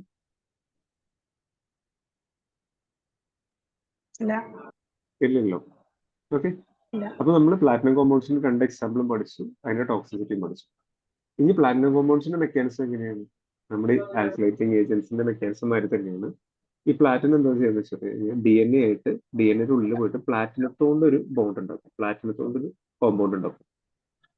അത് ഭയങ്കര സ്ട്രോങ് ആണ്. അതിനെ നമുക്ക് ഇതേമാതിരി തന്നെ ആൽഫലേറ്റിംഗ് ഏജൻസ് ഉണ്ടായമാതിരി തന്നെ ഓപ്പൺ ചെയ്യാൻ പറ്റില്ല. DNA റെപ്ലിക്കേറ്റ് ചെയ്യാൻ പറ്റില്ല. അപ്പൊ DNA റെപ്ലിക്കേറ്റ് ചെയ്യാൻ പറ്റാത്തതുകൊണ്ട് ക്യാൻസർ സെൽസ് ഡിലീറ്റ് ആയി. മനസ്സിലായല്ലോ? സെയിം തന്നെ ആൽഫലേറ്റിംഗ് ഏജൻസിന്റെ സെയിം സംഭവം തന്നെ ക്യാൻസർ. പക്ഷെ ഇതൊരു ഹൈലി റിയാക്റ്റീവ് ആയിട്ടുള്ള പ്ലാറ്റിനം ബോണ്ടുകളാണ് ഉണ്ടാക്കുക. അത് DNA ആയിട്ട് ബൈൻഡ് ചെയ്തിട്ട് DNA റെപ്ലിക്കേഷൻ ഇല്ല. മനസ്സിലായോ? മനസ്സിലായി സർ. ഓക്കെ അല്ലേ? ഇനി നമുക്ക് അടുത്ത ഫസ്റ്റ് ആന്റിയിലേക്ക് കിടക്കാം. ഫസ്റ്റ് ആന്റിയുടെ പേരെന്തായിരുന്നു? Anti metabolite. Okay. Anti metabolites പഠിക്കണമെങ്കിൽ ഞാൻ നേരത്തെ പഠിച്ചത് നമ്മുടെ DNA മെറ്റബോളിസിന് ആവശ്യമുള്ള സാധനങ്ങൾ പ്യൂരിൻസ് വേണം, പിരമിഡിൻസ് വേണം, പിന്നെ ടോപ്പോയിസോമറേസ് മെറ്റബോളിസം. അത് DNA തുറക്കാൻ വേണ്ടിയിട്ടല്ലേ? Folic acid. Folic acid. അപ്പൊ പ്യൂരിൻ വേണം, പിരമിഡിൻ വേണം, ഫോളിക് ആസിഡ് വേണം. ഓക്കെ. അപ്പൊ നമ്മൾ ഈ പ്യൂരിനെ ഇൻഹിബിറ്റ് ചെയ്യുന്ന കുറച്ച് ഡ്രഗ്സ് ഉണ്ട്. ഈ പ്യൂരിൻ ഇല്ലാണ്ടാവും. പ്യൂരിനെ ഇൻഹിബിറ്റ് ചെയ്യുന്ന കുറച്ച് ഡ്രഗ്സിന്റെ പേരാണ് 6 വെച്ച് തുടങ്ങുന്ന ഡ്രഗ്സിന്റെ പേരൊക്കെ പ്യൂരിനെ ഇൻഹിബിറ്റ് ചെയ്യുന്നത്. എങ്ങനെ നമ്മൾ ഓർത്ത് വയ്ക്കുക? 6 വെച്ച് കൊടുക്കുന്നത്. അപ്പൊ 6 വെച്ച് കൊടുക്കുന്ന ഡ്രഗിന്റെ പേരാണ് 6 മെർകാപ്റ്റോപ്യൂരിൻ. മനസ്സിലായോ? 6 മെർകാപ്റ്റോപ്യൂരിൻ. അതേമാതിരി തന്നെ ഈ പ്യൂരിനെ ഇൻഹിബിറ്റ് ചെയ്യുന്ന അടുത്ത ഡ്രഗാണ് 6 തയോഗ്വാനിൻ. എന്തൊക്കെയാണ്? അറ്റ്ലീസ്റ്റ് ഒരെണ്ണെങ്കിലും പഠിക്കുക. 6 മെർകാപ്റ്റോപ്യൂരിൻ. ഇപ്പൊ MCQലൊക്കെ വരുമ്പോൾ 6 വെച്ച് വരുന്ന ഡ്രഗ്സ് ആണ് പ്യൂരിൻ ഇൻഹിബിറ്റേഴ്സ്. ഓക്കെ. അതേമാതിരി തന്നെ 6 തയോഗ്വാനിൻ. പിന്നെ നമ്മൾ കോമൺലി കണ്ടുവരുന്ന സംഭവമാണ് അസാതയോപ്രിൻ. അറ്റ്ലീസ്റ്റ് ഇതിൽ ഒരു ഡ്രഗിനെങ്കിലും പേര് പഠിക്കുക. 6 ഒന്ന് ആലോചിച്ച് കഴിഞ്ഞാൽ ഇപ്പൊ പൂരി ഇല്ലേ, പൂരി നമ്മുടെ പൂരിയുടെ ഷേപ്പ് റൗണ്ട് ആണല്ലോ. ഞാൻ ഓർത്ത് വെക്കാനുള്ളത് ഒരു പ്യൂരി എന്ന് പറയുമ്പോൾ ഒരു 6 മാതിരി, അങ്ങനെയാണ് ഞാൻ ഓർത്ത് വെച്ചേക്കുന്നത്. അതേമാതിരി തന്നെ പിരമിഡിനെ ഇൻഹിബിറ്റ് ചെയ്യുന്ന ഡ്രഗ്സിന്റെ പേരെന്താണ്? ഇപ്പൊ നമ്മളൊന്ന് ആലോചിച്ച് വെക്കുക. നമ്മുടെ പിരമിഡ് ഉണ്ടല്ലോ, നമ്മുടെ പിരമിഡിൽ നമ്മുടെ ഈ ഈജിപ്ഷ്യൻ പിരമിഡിന്റെ ഉള്ളിൽ ഇങ്ങനെ കുറെ ട്രഷേഴ്സ് കിട്ടുന്നു, കുറെ ജെംസ് ഉണ്ടാവില്ലേ ഈ പിരമിഡിന്റെ ഉള്ളിലൊക്കെ, കുറെ നിധികളൊക്കെ കണ്ടെത്തിയിട്ടുണ്ട്. അപ്പൊ ഈ പിരമിഡിന്റെ ഡ്രഗ്സ് ഓർത്ത് വെക്കാനായിട്ട് യൂസ് ചെയ്യുന്ന ഒരു സംഭവമാണ് ജെം സിറ്റാബിൻ. അപ്പൊ ഈ ജെംസ് ഒന്ന് ആലോചിച്ച് വെക്കാം. കുറെ രത്നങ്ങളൊക്കെ പിരമിഡിന്റെ ഉള്ളിൽ നിന്നായിരിക്കും. അപ്പൊ ജെം സിറ്റാബിൻ. മനസ്സിലായോ? പിന്നെ അടുത്തൊരു ഡ്രഗാണ് 5-ഫ്ലൂറോയുറാസിൽ.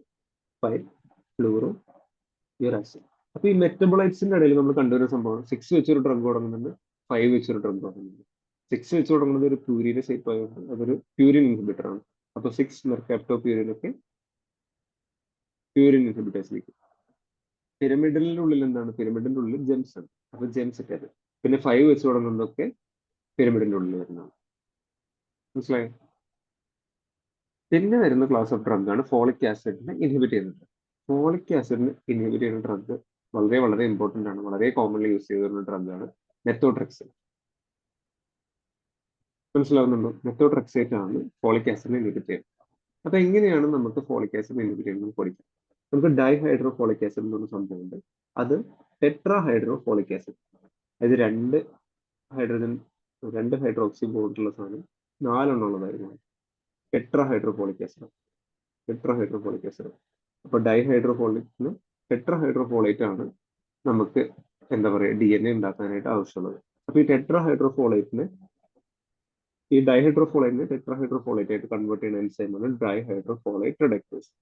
അപ്പൊ നമുക്ക് എൻട്രൻസ് എക്സാമിനെ ക്വസ്റ്റ്യൻ വരുന്നത് DHF, ഡൈഹൈഡ്രോഫോളേറ്റ് റിഡക്ടേസ് ഇൻഹിബിറ്റർ.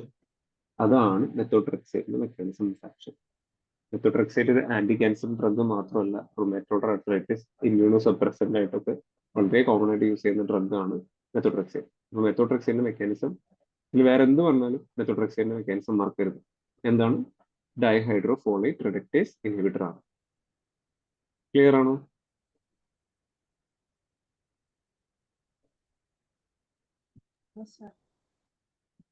ഒന്ന് സമ്മറൈസ് ചെയ്യാവോ? ആന്റി മെറ്റബോളൈറ്റ്സ് ആർക്കെങ്കിലും സമ്മറൈസ് ചെയ്യാവോ?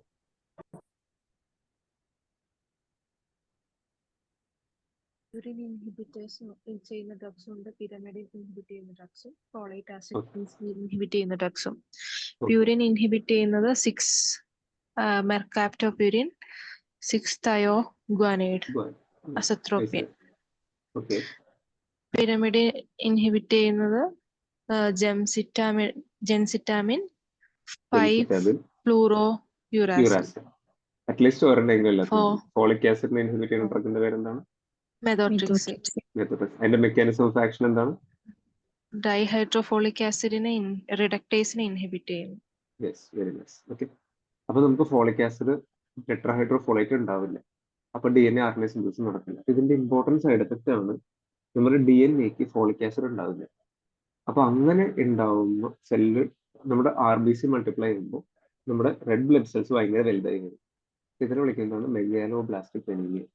മെഗാലോബ്ലാസ്റ്റിക് അനീമിയ ഇതിന്റെ ഒരു ഇമ്പോർട്ടൻറ്റ് സൈഡ് എഫക്റ്റ് ആണ് മെഗാലോബ്ലാസ്റ്റിക് അനീമിയ. DNA ശരിക്കും റെപ്ലിക്കേറ്റ് ആവില്ല. അപ്പൊ വലിയ സെല്ലാവും. RBCs റെഡ് ബ്ലഡ് സെൽസ് വലിയ സെല്ല്. അതിനെ വിളിക്കുന്നതാണ് മെഗാലോബ്ലാസ്റ്റിക് അനീമിയ. ഓക്കെ, ഇത് വരാണ്ടിരിക്കാനായിട്ട് നമ്മൾ കൊടുക്കുന്നതാണ് ഫോളിനിക് ആസിഡ്. ഇത് കൊടുക്കുമ്പോൾ കൂടെ കൊടുക്കണം, ആന്റി ക്യാൻസർ ആയിട്ട് കൊടുക്കുമ്പോൾ ഫോളിനിക് ആസിഡ്. ഈ ഫോളിനിക് ആസിഡിന്റെ വേറൊരു പേരാണ് ല്യൂക്കോവറിൻ. സെയിം തന്നെയാണ് ഫോളിനിക് ആസിഡ്. ഇത് ഫോളിക് ആസിഡിന്റെ ആക്റ്റീവ് ഫോം ആണ് ഫോളിനിക് ആസിഡ്. മനസ്സിലായോ?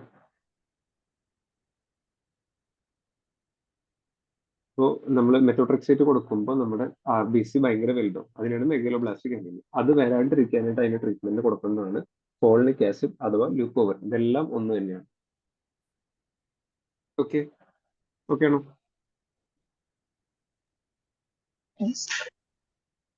നമ്മൾ ഇനിയിപ്പോ അടുത്ത സംഭവത്തിൽ കിടക്കാം. അടുത്തത് നമ്മൾ എന്താണ്? അടുത്ത ആന്റി എന്താണ്? ആന്റിബയോട്ടിക്സ് അല്ലെ? ആന്റി മെറ്റബോളൈറ്റ്സ് കഴിഞ്ഞു. ഇനി അടുത്തതാണ് ആന്റിബയോട്ടിക്സ്. അപ്പൊ ആന്റിബയോട്ടിക്സ് എങ്ങനെ ക്യാൻസറിനെ പ്രതിരോധിക്കാന്ന് വെച്ച് കഴിഞ്ഞാൽ നമുക്ക് എപ്പോഴും റിയാക്റ്റീവ് ഓക്സിജൻ സ്പീഷീസ് എന്നുള്ള സംഭവമുണ്ട്. അത് ഈ ആന്റിബയോട്ടിക് കൊടുക്കുമ്പോൾ ഈ ഓക്സിജന്റെ തന്നെ highly reactive form H2O2 mark highly reactive oxygen molecules ഉണ്ടാവും. ഈ റിയാക്റ്റീവ് ഓക്സിജൻ മോളിക്യൂൾസ് എന്ന് പറഞ്ഞാൽ ഒരു ബോംബ് കാര്യം. ഇത് കാണുന്ന സംഭവത്തിനെയൊക്കെ ഡിസ്ട്രോയ് ചെയ്യും. അപ്പൊ റിയാക്റ്റീവ് ഓക്സിജൻ സ്പീഷീസ് ഉണ്ടാവും. ഈ റിയാക്റ്റീവ് ഓക്സിജൻ സ്പീഷീസ് പോയിട്ട് ക്യാൻസർ സെൽസിനെ കൊല്ലും. ഈ ആന്റി ക്യാൻസർ ആന്റിബയോട്ടിക്സിന്റെ മെക്കാനിസം ഓഫ് ആക്ഷൻ എന്താണ്?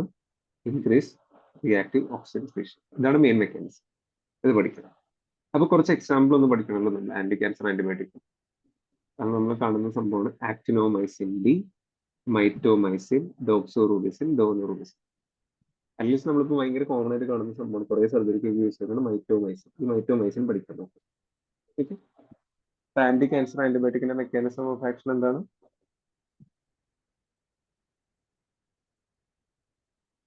റിയാക്റ്റീവ് ഓക്സിജൻ സ്പീഷീസിനെ കൂട്ടും. ഒരു എക്സാമ്പിൾ പഠിക്കുകയാണെങ്കിൽ മൈറ്റോമൈസിൻ. നമ്മളിപ്പോ ജെൻഡാമൈസിൻ ഒക്കെ പഠിച്ചിട്ടില്ലേ? ജെൻഡാമൈസിൻ. അപ്പൊ ഈ മൈസിൻ എന്ന് പറഞ്ഞ ആന്റിബയോട്ടിക് എന്നറിയാലോ. അപ്പൊ ഈ മൈസിൻസ് വരുന്നത് ലാസ്റ്റ് സിന്ന് വരുന്നതൊക്കെ ആന്റിബയോട്ടിക് ആയിരിക്കും. മൈറ്റോമൈസിൻ, പെനിസിലിൻ എന്നൊക്കെ പറയുന്ന മാതിരി മൈറ്റോമൈസിൻ, ഡോക്സോറൂബിസിൻ, ഡോനോറൂബിസിൻ, ആക്ടിനോമൈസിൻ ഡി. കേട്ടോ? നമുക്ക് അടുത്ത ക്ലാസ്സിലേക്ക് പോവാം. അടുത്ത class of drugs.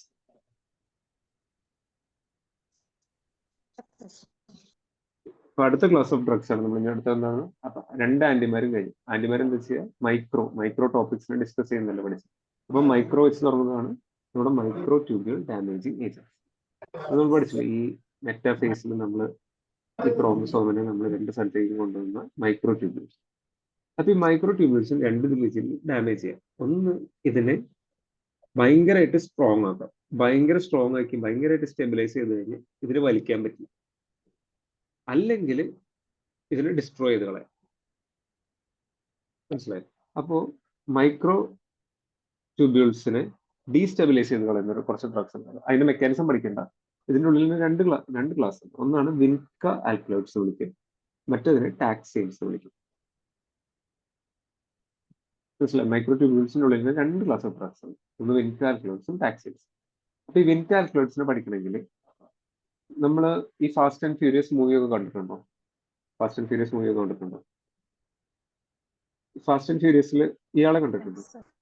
Win diesel എന്ന് പറഞ്ഞ ആള്. വിൻ ഡീസൽ എന്ന് പറഞ്ഞൊരു ആക്ടറാണ്. ആള് ഫാസ്റ്റ് ആൻഡ് ഫ്യൂരിയസ് ഭയങ്കര വെടിവെപ്പും കാർ റേസിങ്ങും അങ്ങനത്തെ കുറെ സിനിമകളിലാണ്.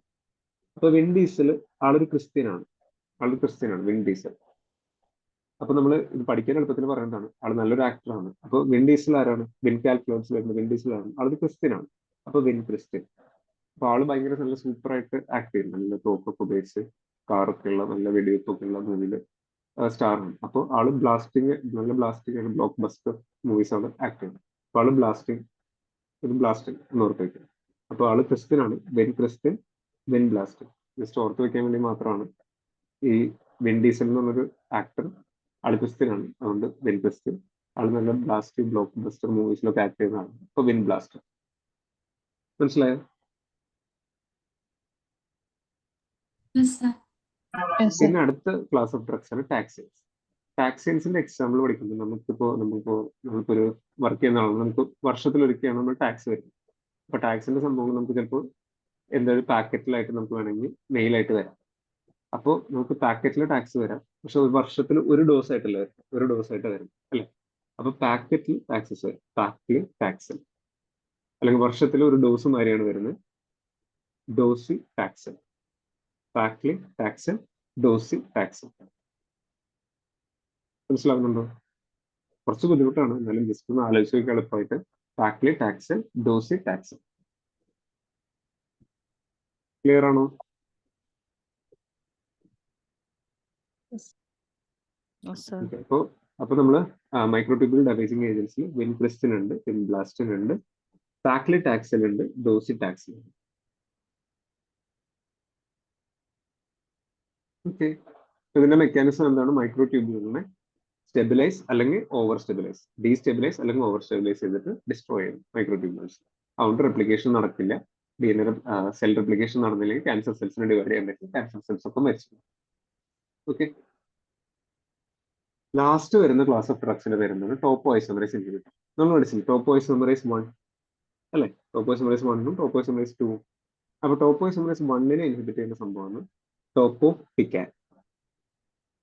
ടോപ്പോഐസോമറേസ് 2 ഇൻഹിബിറ്റ് ചെയ്യുന്ന ഡ്രഗിന്റെ പേരാണ് ഇറ്റോപ്പിസൈഡ്. ഇത് ഓർത്ത് വെക്കണമെങ്കിൽ ടോപ്പോഐസോമറേസ് 2 DNA രണ്ട് സ്ട്രാൻഡിലും കട്ട്സ് ഉണ്ടാക്കില്ലേ, അപ്പൊ രണ്ട് സൈഡിലും കട്ട് ഉണ്ടാവും. അപ്പൊ ഇറ്റോപ്പോസൈഡ്, രണ്ട് സൈഡിലും ഈക്വൽ ആയിട്ട് കട്ട് ഉണ്ടാവും, ഇറ്റോപ്പോസൈഡ്. ടോപ്പോഐസോമറേസ് 1 ഇൻഹിബിറ്ററിന്റെ പേരെന്താണ്? ടോപ്പോട്ടിക്കാൻ. ക്ലിയർ ആണോ? Yes, sir. ഓക്കെ, അപ്പൊ ഇതിന്റെ മെക്കാനിസം നമ്മൾ പഠിച്ചു അല്ലെ. അപ്പൊ ഇനി നമ്മളൊന്ന് സമ്മറൈസ് ചെയ്യണം. ഇനി ഒരാളൊന്ന് സമ്മറൈസ് ചെയ്യാവും ആന്റി ക്യാൻസർ ഡ്രഗ്സ്. നമുക്ക് ഓരോന്നായി സമ്മറൈസ് ചെയ്താൽ ജസ്റ്റ് ഒന്ന് സമ്മറൈസ് ചെയ്യാം, ഒരു 5 മിനിറ്റ്സിനുള്ളിൽ. അപ്പൊ ആർക്കെങ്കിലും ആൽക്കലൈറ്റിംഗ് ഏജൻസ് ഒന്ന് സമ്മറൈസ് ചെയ്യാൻ പറ്റും?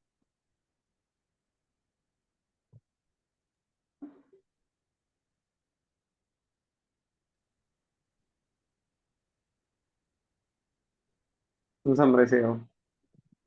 Alkylating agents first classification nitrogen mustards. Okay. Nitrogen mustards example cyclophosphamide, chlorambucil. Okay. Next nitro, and other carmastine. Okay. Example. Okay. Third one alkyl sulfate. Alkyl പേര് sulfate. പഠിക്കണമെന്നില്ല, ക്ലാസിഫിക്കേഷൻ പഠിക്കണമെങ്കിൽ ഡ്രഗിന്റെ പേര് മാത്രം. Bisulfan. Example. മെക്കാനിസം ഒന്ന് പറയാമോ? Makes covalent bond to inhibit DNA replication. Yes, very nice. Okay. അത് പഠിച്ചു. അതിന്റെ main ഒരു ഡ്രഗിനെ പറ്റിയും അതിന്റെ ഒരു സൈഡ് എഫക്ട് ഒന്ന് പറയാമോ? Cyclophosphamide. Side Okay. effect hemorrhagic cystitis. Caused by Treat TMS. Very nice. Very good. Very good. അടുത്ത ഒരാളിന് പ്ലാറ്റിനം കോമ്പൗണ്ട്സ് ഒന്ന് സമ്മറൈസ് ചെയ്യാമോ?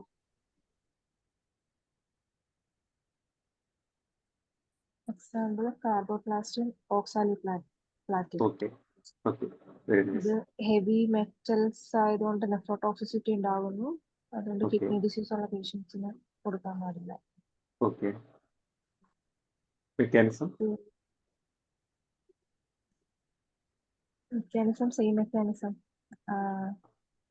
പക്ഷെ പ്ലാറ്റിനം കോമ്പൗണ്ട് ആയിട്ടുള്ള ഒരു ബോണ്ടാണ് ഉണ്ടാക്കുന്നത്, കോവലന്റ് ബോണ്ട് അല്ല, ഒരു മെറ്റാലിക് ബോണ്ടാണ് ഉണ്ടാക്കുന്നത്. ഓക്കെ, ഇനി അടുത്ത ക്ലാസ് ആർക്കെങ്കിലും ഒന്ന് പറയാം, ആന്റി മെറ്റബോളൈറ്റ്സും സമ്മറൈസ് ചെയ്യാവോ?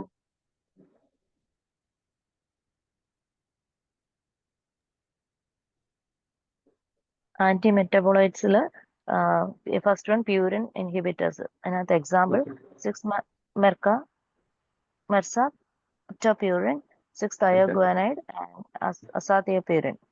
ഓക്കെ. പിന്നെ പിന്നെ പിരമിഡിനകത്ത് example ജെംസെറ്റാബിൻ, 5-FU, C5 ഫ്ലൂറാസിൽ. 5-fluorouracil. 5-fluorouracil. 5-fluorouracil. ഫൈവ്ഫ്ലൂറോയുറാസിൽ. C5 ഫ്ലൂറോയുറാസിൽ. C5 അല്ല, next. 5-fluorouracil ആണ്. ഓക്കെ. പിന്നെ ഫോളിക് ആസിഡ് ഇൻഹിബിറ്റേഴ്സ്, അതിനകത്ത് മെത്തോട്രക്സേറ്റ്, അതിന്റെ mechanism dihydrofolate reductase. Inhibitor. Okay. ഇതിന്റെ ഇമ്പോർട്ടന്റ് സൈഡ് എഫക്ട് എന്താണ് മെത്തോട്രക്സേറ്റിന്റെ? Megaloblastic anaemia. അത് ട്രീറ്റ് ചെയ്യാൻ നമ്മൾ കൊടുക്കുന്നത് ല്യൂക്കോവോറിൻ ഫോളിക് ആസിഡ്. ല്യൂക്കോവേറിൻ, അല്ലെങ്കിൽ അതിന് വേറെ പേരെന്താണ്? ഫോളിക് ആസിഡ് അല്ല, ഫോളിനിക് ആസിഡ്. അതാണ് ഇമ്പോർട്ടന്റ്. ഈ എക്സാമിന് മൾട്ടിപ്പിൾ ചോയ്സ് വരുമ്പോൾ തെറ്റിക്കും. ഫോളിക് ആസിഡ് എന്നാണ് തരും, പക്ഷെ ഫോളിനിക് ആസിഡ് ആണ് കൊടുക്കുന്നത്. ഫോളിനിക് ആസിഡ് എന്ന് പറഞ്ഞാൽ ഫോളിക് ആസിഡിന്റെ ആക്റ്റീവ് ഫോം ആണ് കേട്ടോ. ഇതിന്റെ ആക്റ്റീവ് ഫോം ആണ് ഫോളിനിക് ആസിഡ്. ഇതാണ് കൊടുക്കുന്നത്. Very good. ഇനി ആരെങ്കിലും അടുത്ത ക്ലാസിഫിക്കേഷൻ ഒന്ന് പറയാമോ? ആന്റിബയോട്ടിക്സിന്റെ എക്സാമ്പിൾ പറയാമോ?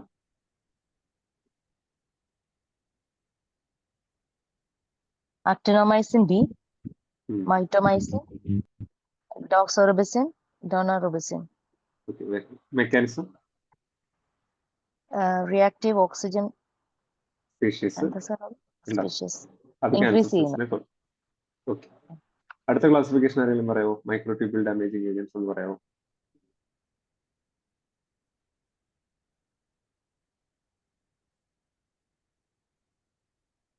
ഡീസ്റ്റെബിലൈസ് ചെയ്യുന്ന, ഓവർ സ്റ്റിമുലേറ്റ് ചെയ്യുന്ന ഡ്രഗ്സ് ഉണ്ട്.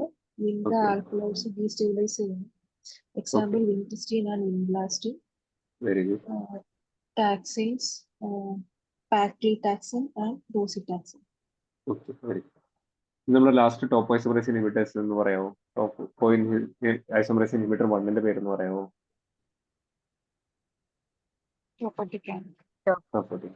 ടോപ്പ് ഐസോമറേസ് 2 ഇൻഹിബിറ്ററിന്റെ പേര് പറയാമോ? ഓക്കെ. ഇനി നമ്മളിപ്പോൾ ആന്റി ക്യാൻസർ ഡ്രഗ്സിന്റെ മെയിൻ ആയിട്ടുള്ള ആന്റി ക്യാൻസർ ഡ്രഗ്സും അതിന്റെ ഒരു മെയിൻ ആയിട്ടുള്ള സൈഡ് എഫക്ട്സും പഠിച്ചു. നമുക്ക് ജനറൽ ആയിട്ട് നമ്മളിപ്പോൾ ആന്റി ക്യാൻസർ ഡ്രഗ്സ് എടുക്കുകയാണെങ്കിൽ അതിന്റെ എന്തൊക്കെ സൈഡ് എഫക്ട്സ് ഉണ്ടെന്ന് നമുക്ക് ജസ്റ്റ് ഒന്ന് നോക്കാം. അപ്പോൾ ഒരു ആന്റി ക്യാൻസർ ഡ്രഗ്സിന്റെ ഒരു ജനറൽ ടോക്സിസിറ്റി, ഇപ്പൊ ക്യാൻസർ എന്ന് പറഞ്ഞാൽ എന്താണ്? ക്യാൻസർ എന്ന് പറഞ്ഞ ഒരു സെല്ലിന്, നമ്മുടെ ഏതൊരു ശരീരഭാഗത്തുള്ള ഒരു സെല്ലിന് ഒരു അൺലിമിറ്റഡ് ഡിവൈഡിങ് കപ്പാസിറ്റി കിട്ടുകയാണ്. അത് ഇങ്ങനെ ഡിവൈഡ് ചെയ്തുകൊണ്ടേയിരിക്കും. അപ്പൊ ഇത് ഭയങ്കര ഫാസ്റ്റ് ആയിട്ട് ഡിവൈഡ് ചെയ്തുകൊണ്ടിരിക്കുകയാണ്. അപ്പൊ നമ്മളൊരു ആന്റി ക്യാൻസർ തെറാപ്പി കൊടുക്കുമ്പോൾ നമ്മൾ എന്താ ചെയ്യുന്നത്? ഫാസ്റ്റ് ഡിവൈഡിങ് സെൽസിനെ ഇൻഹിബിറ്റ് ചെയ്യും. അതായത് ക്യാൻസർ സെൽസിനെ കൊല്ലും. അതുപോലെ തന്നെ നമ്മുടെ ശരീരത്തിൽ വേറെ കുറെ ഫാസ്റ്റ് ആയിട്ട് ഡിവൈഡ് ചെയ്യുന്ന സെൽസ് ഉണ്ട്. ഒന്ന് നമ്മുടെ ഹെയർ ആണ്, പിന്നെ ഒന്ന് നമ്മുടെ മജ്ജ, നമ്മുടെ ബോണിലുള്ള ബോൺ നേരമാണ്. പിന്നെ നമ്മുടെ ഫാസ്റ്റ് ആയിട്ട് ഡിവൈഡ് ചെയ്യുന്ന സെൽസ് ആണ് എന്താണ്? നമ്മുടെ ഇൻഡസ്റ്റൈനിലെ ലൈനിങ് ഓഫ് ദ ഇൻഡസ്റ്റൈൻ ലൈനിങ്ങും ഫാസ്റ്റ് ഡിവൈഡിങ് ആണ്. അപ്പൊ നമ്മളൊന്ന് ആലോചിച്ച് നോക്കി, നമ്മൾ ആന്റി ക്യാൻസർ ഡ്രഗ് കൊടുക്കുമ്പോൾ ക്യാൻസർ ഫാസ്റ്റ് ഡിവൈഡിങ് ആയിട്ട് ക്യാൻസർ സെൽസിനെ കൊല്ലും. പക്ഷെ അത് കൂടാതെ തന്നെ നമ്മുടെ ശരീരത്തിൽ കുറെ ഫാസ്റ്റ് ഡിവൈഡിങ് സെൽസ് ഉണ്ട്. ഒന്നെന്താണ്? ഹെയറും സ്കിന്നും. രണ്ടാമത് എന്താണ്? Bone marrow. മൂന്നാമത് എന്താണ്? നമ്മുടെ വയറ്റിലെ ലൈനിങ്. അപ്പൊ ഇതിനെല്ലാത്തിനും ഇൻഹിബിറ്റ് ചെയ്യും. അപ്പൊ നമ്മൾ ഇത് മനസ്സിലായോ? ആന്റി ക്യാൻസർ എടുക്കുമ്പോൾ ഫാസ്റ്റ് ഡിവൈഡിങ് സെൽസിനെ ഇൻഹിബിറ്റ് ചെയ്യും. ഫാസ്റ്റ് ഡിവൈഡിങ് സെൽസ് ആയി ക്യാൻസർ സെൽസ് ഇൻഹിബിറ്റഡ് ആവുന്നു. കൂടെ തന്നെ ഹെയർ, സ്കിൻ, ബോൺ മാരോ, പിന്നെ നമ്മുടെ ഇൻഡസ്റ്റൈൻ, ഇതെല്ലാം ഇൻഹിബിറ്റഡ് ആവും. അപ്പൊ നമ്മളൊരു ആന്റി ക്യാൻസർ ഡ്രഗ്സിന്റെ ടോക്സിസിറ്റി നമ്മൾ ജസ്റ്റ് കോമൺ ആയിട്ട് ആലോചിക്കണമെങ്കിൽ ഭയങ്കര എളുപ്പമാണ് പഠിക്കാനായിട്ട്. ഫസ്റ്റ് തന്നെ ബോൺ മാരോ. നമുക്കറിയാം ബോൺ മാരോ, ഈ ബോൺ മാരോന്റെ ഉള്ളിലാണ് നമ്മുടെ ബോണിന്റെ ഉള്ളിലാണ് ബോൺ മാരോ ഉള്ളത്. ഈ ബോൺ മാരോ ആണ് നമ്മുടെ എല്ലാ ബ്ലഡ് സെൽസും, നമ്മുടെ ശരീരത്തിലെ എല്ലാ ബ്ലഡ് സെൽസും പ്രൊഡ്യൂസ് ചെയ്യുന്നത്. നമ്മുടെ RBC, WBC, അതുപോലെ തന്നെ പ്ലേറ്റ്ലെറ്റ്സ്. അപ്പൊ നമ്മളൊരു ആന്റി ക്യാൻസർ ഡ്രഗ്സ് കൊടുത്തു നോക്കിയാൽ, ആന്റി ക്യാൻസർ ഡ്രഗ് വന്നിട്ട് ബോൺ മാരോനെ ഇൻഹിബിറ്റ് ചെയ്തു.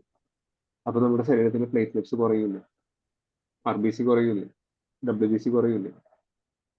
ഈ പ്ലേറ്റ്ലെറ്റ് കുറയുന്നത് നമ്മൾ എന്താ വിളിക്കുക? ത്രോംബോസൈറ്റോപീനിയ. RBC കുറയണത് എന്താ വിളിക്കുക? അനീമിയ.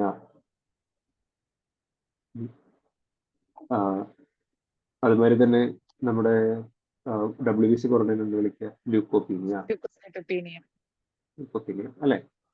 അപ്പൊ ഞാനൊരു കാര്യം ചോദിക്കട്ടെ, നമ്മുടെ ഒരു പേഷ്യന്റിന് ബോൺ മാരോ സപ്രഷൻ നമ്മളിപ്പോ ഇപ്പൊ നമുക്ക് അറിയുന്ന ഒരു ക്യാൻസർ തെറാപ്പി എടുത്ത ഒരു പേഷ്യന്റ് നമ്മൾ നോക്കിയിട്ടുണ്ടെങ്കിൽ മിക്ക പേഷ്യൻസിനും എപ്പോഴെങ്കിലും ഒക്കെ ഏതെങ്കിലും സൈക്കിളിന്റെ ഇടയിൽ ത്രോംബോസൈറ്റോപീനിയ, അനീമിയ, ല്യൂക്കോപീനിയ ഇത് എന്തെങ്കിലും വന്നിട്ടുണ്ടോ? നമ്മൾ ശ്രദ്ധിക്കണം. പ്ലേറ്റ്ലെറ്റ് കൗണ്ട് വളരെ കുറഞ്ഞു, അല്ലെങ്കിൽ WBC വളരെ കുറഞ്ഞു, ഇൻഫെക്ഷൻ വരാൻ തുടങ്ങി, അല്ലെങ്കിൽ ഭയങ്കര അനീമിക് ആയി, ഇത് വളരെ കോമൺ ആയി കാണുന്നുണ്ട്.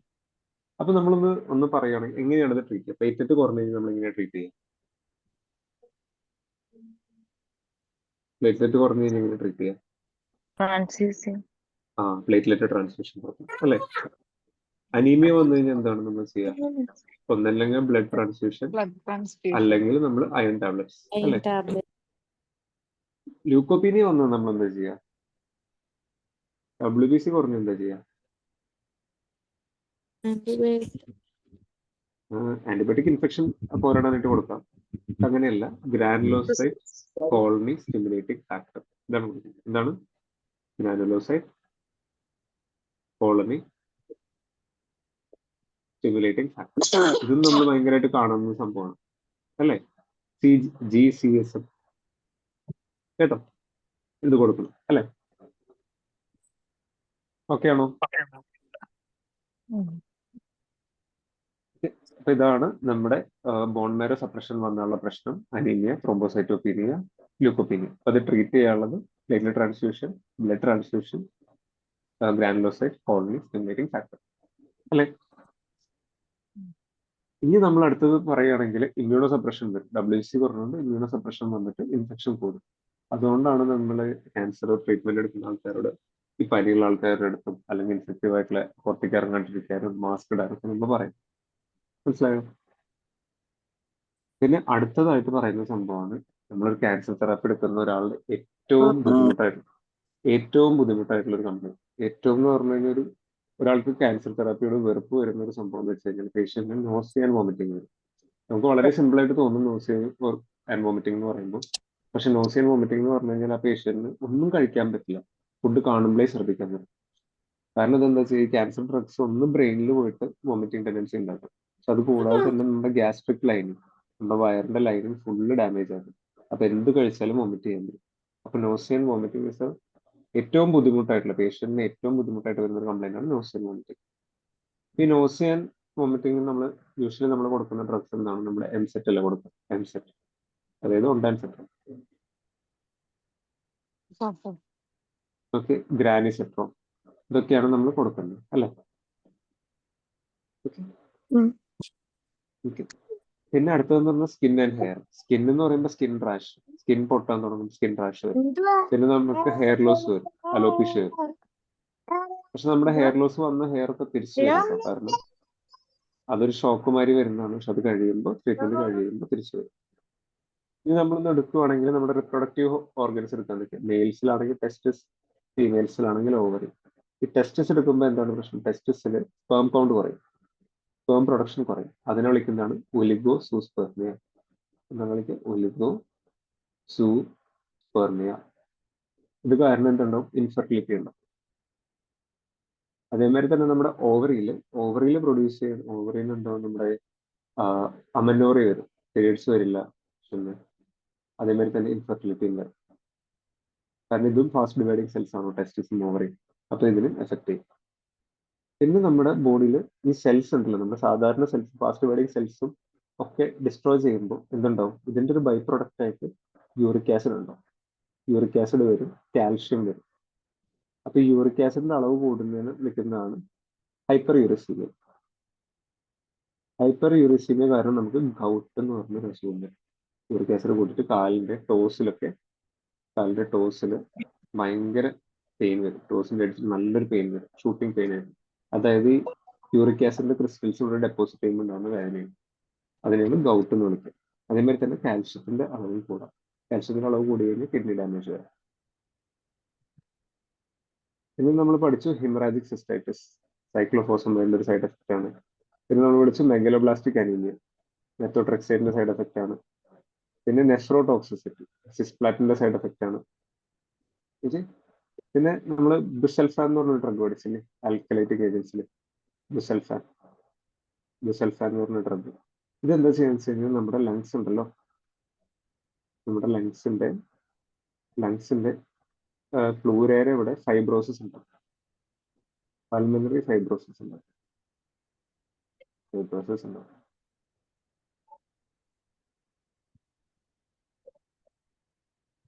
മനസ്സിലാവുന്നുണ്ടോ? സൈഡ് എഫക്ട്സ് ഒന്ന് ആർക്കെങ്കിലും സമ്മറൈസ് ചെയ്യാൻ പറ്റും? ജസ്റ്റ് സമ്മറൈസ് ചെയ്യാൻ പറ്റും?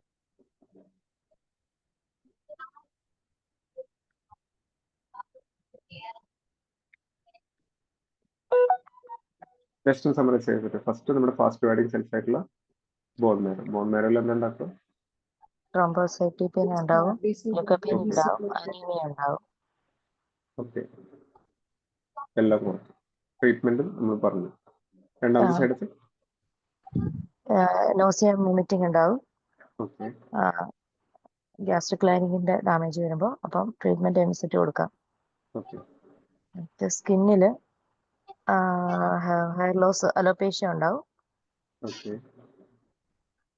ടെസ്റ്റിസിന് റാഷസ് ഉണ്ടാവും. Rashes. Sperm Testis. Production reduce ആയിട്ട് ഒലിഗോസോസ്പെർമിയ ഉണ്ടാവും, ഓക്കെ, ഇൻഫെർട്ടിലിറ്റി ഉണ്ടാക്കുന്ന കാര്യം. ഓക്കെ. അതെല്ലാം പറയും. പിന്നെ നമ്മൾ സ്പെസിഫിക് ആയിട്ട് കുറച്ച് ഡ്രഗ്സിന്റെ സൈഡ് എഫക്ട് പഠിച്ചിട്ടുണ്ടായിരുന്നു, അതൊന്ന് പറയാമോ? സൈക്ലോഫോസ്ഫമൈഡിന്റെ ഹെമറാജിക് സിസ്റ്റൈറ്റിസ് ഉണ്ടാക്കുന്നു. ഹെമറാജിക് സിസ്റ്റൈറ്റിസ്, പിന്നെ പ്ലാറ്റിനം കോമ്പൗണ്ട്സ് നെഫ്രോടോക്സിസിറ്റി ആണ്. Nephrotoxicity, alkaline methotrexate, megaloblastic anaemia, okay, megaloblastic anaemia, busulfan. Pulmonary fibrosis ഉണ്ടാക്കുന്നു. ഇതാണ് എക്സാമ്പിൾ ചോദിച്ചത്, ഫൈബ്രോസിസ്. അറ്റ്ലീസ്റ്റ് ഇത്രയും പഠിച്ചല്ലോ. ശരി, ഒരുവിധം പൾമണറി ഫൈബ്രോസിസ് ഉണ്ടാക്കുമ്പോൾ ഇതപ്പം എങ്ങനെയാണ് ഇത് കൊടുക്കാൻ പറ്റുക അന്നേരം? പൾമണറി ഫൈബ്രോസിസ് ഉണ്ടാക്കി കഴിഞ്ഞാലും സ്റ്റാർട്ട് ചെയ്ത് കഴിഞ്ഞ് കഴിഞ്ഞാൽ നമ്മൾ എക്സ്റേ എടുക്കുമ്പോൾ നമുക്ക് മനസ്സിലാവും ഫൈബ്രോസിസ് ആണോ, ഫൈബ്രോട്ടിക് ചേഞ്ചസ് കാണും. അപ്പൊ നമ്മൾ ബിയോസൾഫാൻ നമ്മൾ നിർത്തേണ്ടി വരും. അപ്പൊ ഇതിന് പകരം ഇനി വേറെ എന്തെങ്കിലും വേറെ ഡ്രഗ്സ് ഒക്കെ തരും. ഇതേ ക്ലാസ്സിലുള്ള വേറെ നമുക്ക് ഫസ്റ്റ് ലൈൻ ഉണ്ട്, സെക്കൻഡ് ലൈൻ ഉണ്ട്, തേർഡ് ലൈൻ ഉണ്ട്. അപ്പൊ ഇത് ഫസ്റ്റ് ലൈൻ പറ്റിയില്ലെങ്കിൽ നമ്മൾ നേരെ സെക്കൻഡ് ലൈനിലേക്ക്. അപ്പൊ ഓരോ ഡിസീസിനും ഓരോ ക്യാൻസറിനും വേറെ വേറെ ക്ലാസിഫിക്കേഷൻ ആണ് ഡ്രഗ്സിന്. ക്ലാസിഫിക്കേഷൻ അല്ല, വേറെ വേറെ ഡ്രഗ്സ് ആണ് യൂസ് ചെയ്യുന്നത്. Okay, thank you. മനസ്സിലായോ? ആന്റി ക്യാൻസർ ഡ്രഗ്സ് ക്ലിയർ ആണോ? അതെ. ഇപ്പൊ ക്ലാസിഫിക്കേഷൻ പഠിക്കാൻ കുറച്ച് എളുപ്പമായില്ലേ? Yes, അല്ലെങ്കിൽ നമ്മളെല്ലാം ഇങ്ങനെ കാണാപ്പാടം പഠിക്കേണ്ടി വരും. അതെ, ഇത് ഇത്ര ഈസി ആയിട്ട് ഇപ്പൊ ആദ്യമായിട്ടാണ് മനസ്സിലായത് പെട്ടെന്ന്. അത് നമ്മൾ എക്സാമിനാണെങ്കിൽ ആ സ്റ്റോറി ഒന്ന് ഓർത്ത് വെച്ചാൽ മതി. മറ്റേ ആൾക്കാരുടെ സ്റ്റോറി, മറ്റേ കാറിന്റെ സ്റ്റോറി, അങ്ങനെ ഒന്ന് ഓർത്ത് വെച്ചാൽ മതി.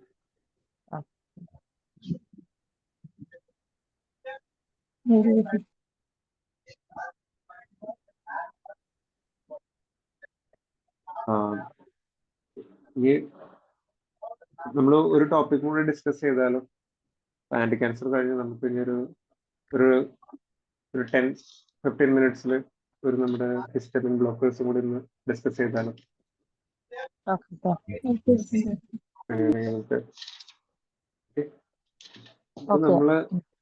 നമ്മളിനി ഹിസ്റ്റമിൻസിനെ പറ്റി പറയുകയാണെങ്കിൽ നമുക്ക് അലർജി, നമുക്ക് എല്ലാവരും ഫേസ് ചെയ്യുന്ന സംഭവമാണ് അലർജി അല്ലേ? അലർജി. ഈ അലർജിനെ പറ്റിയിട്ട് നമ്മൾ അലർജിയുടെ ഡ്രഗ്സ് പഠിക്കണമെങ്കിൽ ആക്ച്വലി ഭയങ്കര എളുപ്പമാണ്. അലർജി എങ്ങനെയാണ് ഉണ്ടാവണമെന്ന് ജസ്റ്റ് ഒരു കാര്യം നമ്മൾ പഠിച്ചു കഴിഞ്ഞാൽ നമുക്ക് ഭയങ്കര എളുപ്പത്തിൽ പഠിക്കാൻ പറ്റും. അപ്പൊ അലർജി എങ്ങനെ ഉണ്ടാവുന്ന വെച്ച് കഴിഞ്ഞാൽ നമുക്ക് എപ്പോഴും ഒരു ആന്റിജൻ ഉണ്ട്, എപ്പോഴും ഒരു പ്രശ്നം ഉണ്ടാക്കുന്ന ഒരു ആന്റിജൻ ഉണ്ട്. ചിലപ്പോൾ പൊടി ആയിരിക്കാം, ചിലപ്പോൾ പീനട്സ് ആയിരിക്കാം, ചിലപ്പോൾ സ്ട്രോബെറി ആയിരിക്കാം. ഈ ആന്റിജൻ ഉണ്ട്, ഒരു ആന്റിജൻ ഉണ്ട്. അപ്പൊ ഈ ആന്റിജൻ എന്ത് ചെയ്യും? നമ്മുടെ ബോഡിയിൽ നമുക്കൊരു മാസ്റ്റർ സെൽസ് എന്ന് സംഭവം. എന്താണ് മാസ്റ്റർ സെൽസ് ഉണ്ട്? ഈ മാസ്റ്റർ സെൽസിന്റെ മേലെ ഒരു റിസപ്റ്റർ ഉണ്ട്, അതിനാണ് FC റിസപ്റ്റേഴ്സ് വിളിക്കുന്നത്. അപ്പൊ ഈ ആന്റിജൻ പോയിട്ട് FC റിസപ്റ്റേഴ്സിന് സെൻസിറ്റീവ് ആയിട്ടുള്ള ഇൻസുലിൻ ഇവിടെ വന്ന് ബൈൻഡ് ചെയ്തിട്ടുണ്ടെങ്കിൽ ഈ മാസ്റ്റർ സെൽസ് പൊട്ടും. ഈ മാസ്റ്റർ സെൽസ് പൊട്ടിയിട്ടുണ്ടെങ്കിൽ അവിടെ നിന്ന് റിലീസ് ചെയ്യുന്ന സാധനമാണ് ഇന്റർലൂക്കിൻ, കീമോകൈൻസ് എന്നൊക്കെ പറയുന്ന കുറെ കെമിക്കൽസ് റിലീസ് ചെയ്യും. അപ്പൊ ഇതിൽ നമ്മൾ ഇവരാണ് നമുക്ക് അലർജി ഉണ്ടാക്കുക. അലർജി എന്ന് പറഞ്ഞാൽ എന്തൊക്കെയാണ്? സ്കിൻ റാഷ്, ബ്രെത്ത്ലെസ്നെസ്, അതേമാതിരി തന്നെ ചൊറിച്ചിൽ, പ്രൂറൈറ്റിസ്, പിന്നെ നമ്മുടെ ചുണ്ട് ഇങ്ങനെ വീർത്ത് വരും, ലിപ്സ് സ്വെല്ലിങ് ഒക്കെ ഉണ്ടാവും അല്ലെ. ഇപ്പൊ റാഷ് ഉണ്ടാവും, ബ്രീത്തിങ് ഡിഫിക്കൽട്ടി ഉണ്ടാവും, ചൊറിച്ചിൽ ഉണ്ടാവും. ഇതൊക്കെ ഈ ഹിസ്റ്റമിൻസ്, ഇന്റർലൂക്കിൻ കീമോകൈൻസ് കാരണം. അപ്പൊ ഹിസ്റ്റമിൻസ് വളരെ ഇമ്പോർട്ടന്റ് ആയിട്ട് അലർജിയിൽ വളരെ ഇമ്പോർട്ടന്റ് ഗെയിം കളിക്കുന്ന ഒരു സാധനമാണ് ഹിസ്റ്റമിൻസ് അല്ലെ. ഹിസ്റ്റമിൻസ്, അപ്പൊ നമ്മുടെ ഹിസ്റ്റമിൻസ് നമ്മുടെ ശരീരത്തിൽ കൂടിയിട്ടുണ്ടെങ്കിൽ എന്തുണ്ടാക്കും? ഹിസ്റ്റമിനിൽ 4 റിസപ്റ്റേഴ്സ് ഉണ്ട്, H1, H2, H3, H4. നമുക്ക് ഇവിടെ രണ്ടെണ്ണം മാത്രമേ പഠിക്കുള്ളൂ, H1 ഉം H2. ഈ H1 ആണ് അലർജിക്ക് പ്രശ്നങ്ങൾ ഉണ്ടാക്കുന്നത്. H2 എന്ന് പറഞ്ഞു കഴിഞ്ഞാൽ നമ്മുടെ സ്റ്റൊമക്കിലുള്ളതാണ്. സ്റ്റൊമക്കിന്റെ ഉള്ളിൽ എന്ത് ചെയ്യും? ഗ്യാസ്ട്രിക് ആസിഡ്, അത് HCl പ്രൊഡ്യൂസ് ചെയ്യും. H2 കൂടിയിട്ടുണ്ടെങ്കിൽ ഗ്യാസ്ട്രിക് ആസിഡ് പ്രൊഡ്യൂസ് ചെയ്തിട്ട് ഫുൾ ആസിഡ് ഉണ്ടാക്കുന്ന ഒരു സംഭവമാണ്. H1 ആണ് അലർജി ഉണ്ടാക്കുന്നത്.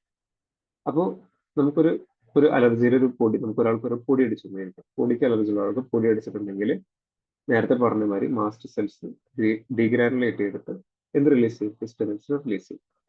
ഹിസ്റ്റമിൻസ് എന്തുണ്ടാക്കും? ആൾക്ക് എന്താ പറയുക, ഫുള്ള് നമ്മുടെ റണ്ണി നോസസ് ഉണ്ടാവും, നേസറിൽ റണ്ണി നോസസ് ആയിരിക്കും, സ്നീസിങ് ഉണ്ടാവും അല്ലേ. പിന്നെന്താ പറയാ, ബ്രെത്ത്ലെസ്നെസ് ഉണ്ടായിരിക്കാം അല്ലെ. ബ്രെത്ത്ലെസ്നെസ് ഉണ്ടായിരിക്കാം, അതേമാതിരി ചിലപ്പോൾ സ്കിൻ റാഷ് ഉണ്ടായിരിക്കാം. ഇതൊക്കെയാണ് ഈ ഹിസ്റ്റമിൻ ഉണ്ടാക്കുന്നത്.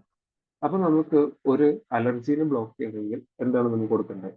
ഈ ചെറിയ മൈൽഡ് ടു മോഡറേറ്റ് അലർജി ഉണ്ടെങ്കിൽ എന്താണ് കൊടുക്കേണ്ടത് വിഷയം? ഇപ്പോ ഈ ചൊറിച്ചില് അല്ലെങ്കിൽ റണ്ണിനോസിസ് ഇതൊക്കെ ഉണ്ടെങ്കിൽ, മൈൽഡ് ടു മോഡറേറ്റ് അലർജി ഉണ്ടെങ്കിൽ നമ്മൾ എന്താ കൊടുക്കേണ്ടത്? ഇത് ഹിസ്റ്റമിൻ കാരണമല്ല ഉണ്ടാക്കുന്നത്. അപ്പൊ നമ്മൾ കൊടുക്കേണ്ട സാധനമാണ് ആന്റി ഹിസ്റ്റമിൻ അല്ലെ. ഞാൻ ഈ ആന്റി ഹിസ്റ്റമിൻസ് പറയണേക്കാട്ടും മുന്നേ ഹിസ്റ്റമിൻസിനെ കൊണ്ട് എന്തെങ്കിലും ഉപകാരമുണ്ടോ? ഹിസ്റ്റമിൻസിനെ കൊണ്ട് എന്തെങ്കിലും ഉപകാരമുണ്ടോ? ഉണ്ട്. എന്താണ്? അത് ഒരു അലർജൻ നമ്മുടെ ബോഡിയിൽ ഉണ്ടാകുന്നതിന് അത് റിയാക്ട് ചെയ്യുന്നു.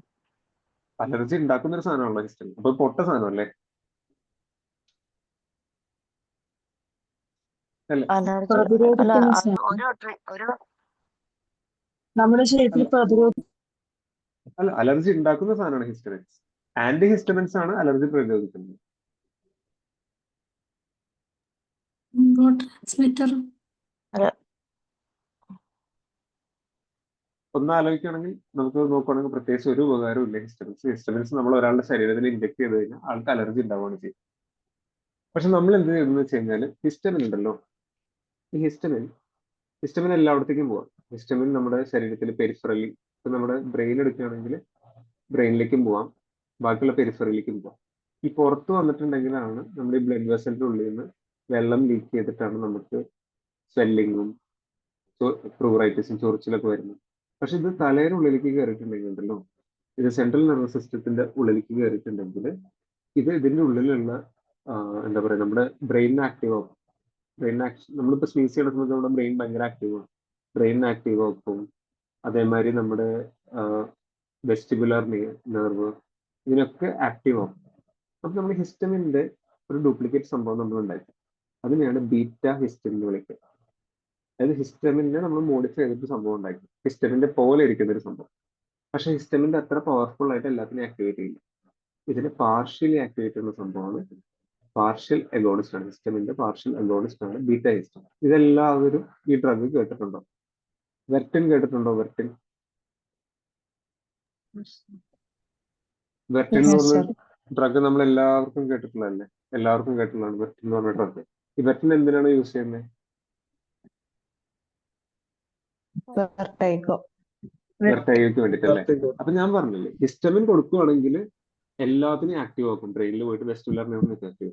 പക്ഷെ ബീറ്റ ഹിസ്റ്റമിൻ കൊടുക്കുകയാണെങ്കിൽ പകുതി ആക്റ്റീവ് ആക്കുന്നു. അത് നോർമൽ ആക്ടിവിറ്റി പകുതി ആക്റ്റീവ് ആക്കും.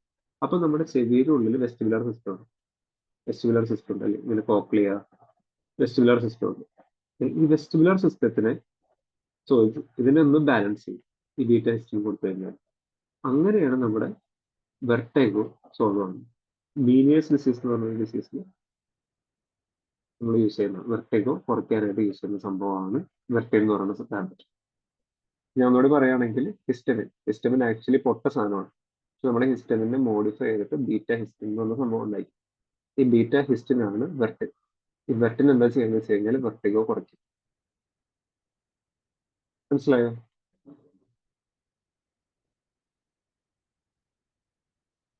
ക്ലിയർ ആണോ? അതെ. ഇത് മാത്രമാണ് ഹിസ്റ്റമിനോടുള്ള ഒരു ഉപകാരം. ബാക്കിയുള്ള എല്ലാ കാര്യത്തിലും ഹിസ്റ്റമിൻ പൊട്ടയാണ്. അപ്പൊ നമ്മൾ ഇനി പഠിക്കാൻ പോകുന്നതാണ് ആന്റി ഹിസ്റ്റമിൻസ്. ആന്റി ഹിസ്റ്റമിൻസ് പഠിക്കാൻ വളരെ എളുപ്പമാണ്.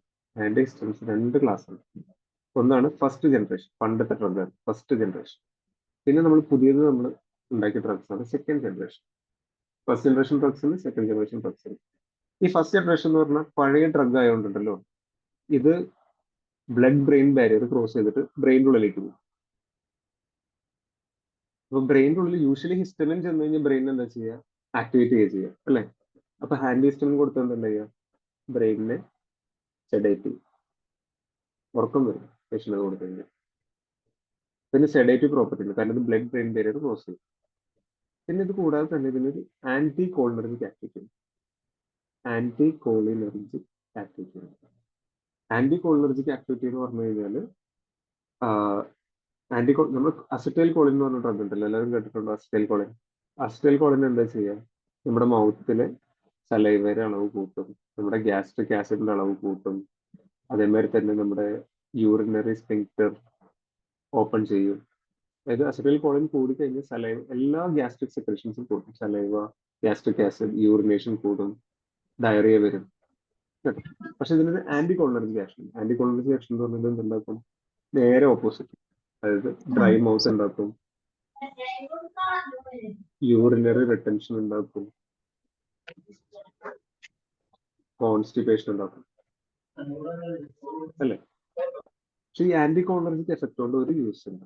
നമുക്ക് പാർക്കിൻസോണിസം എന്ന് പറഞ്ഞ അസുഖമുണ്ട്. പാർക്കിൻസോണിസത്തില് ഒന്നല്ലെങ്കിൽ ഡോപ്പമിൻ കുറയുക, അല്ലെങ്കിൽ അസറ്റൈൽ കോളിൻ കൂടുക.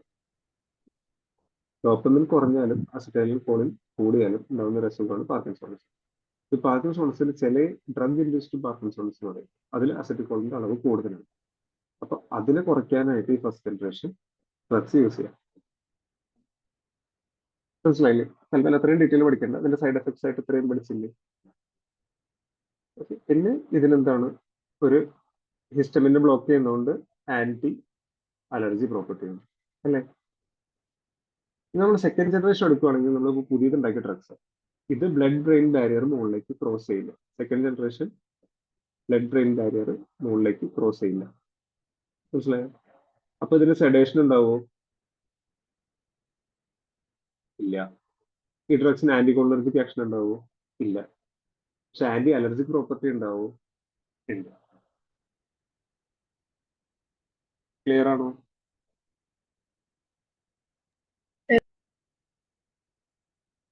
ഹലോ, ഒന്നുകൂടി പറയണോ? ജസ്റ്റ് ഒന്നുകൂടി പറയാം, കുറച്ച് പേർക്ക് ഡൗട്ട് ഉണ്ട്. അപ്പോ ഫസ്റ്റ് ജനറേഷൻ നമ്മൾ ആദ്യം കണ്ടുപിടിച്ച ഡ്രഗ്സ് ആണ് ഇത്.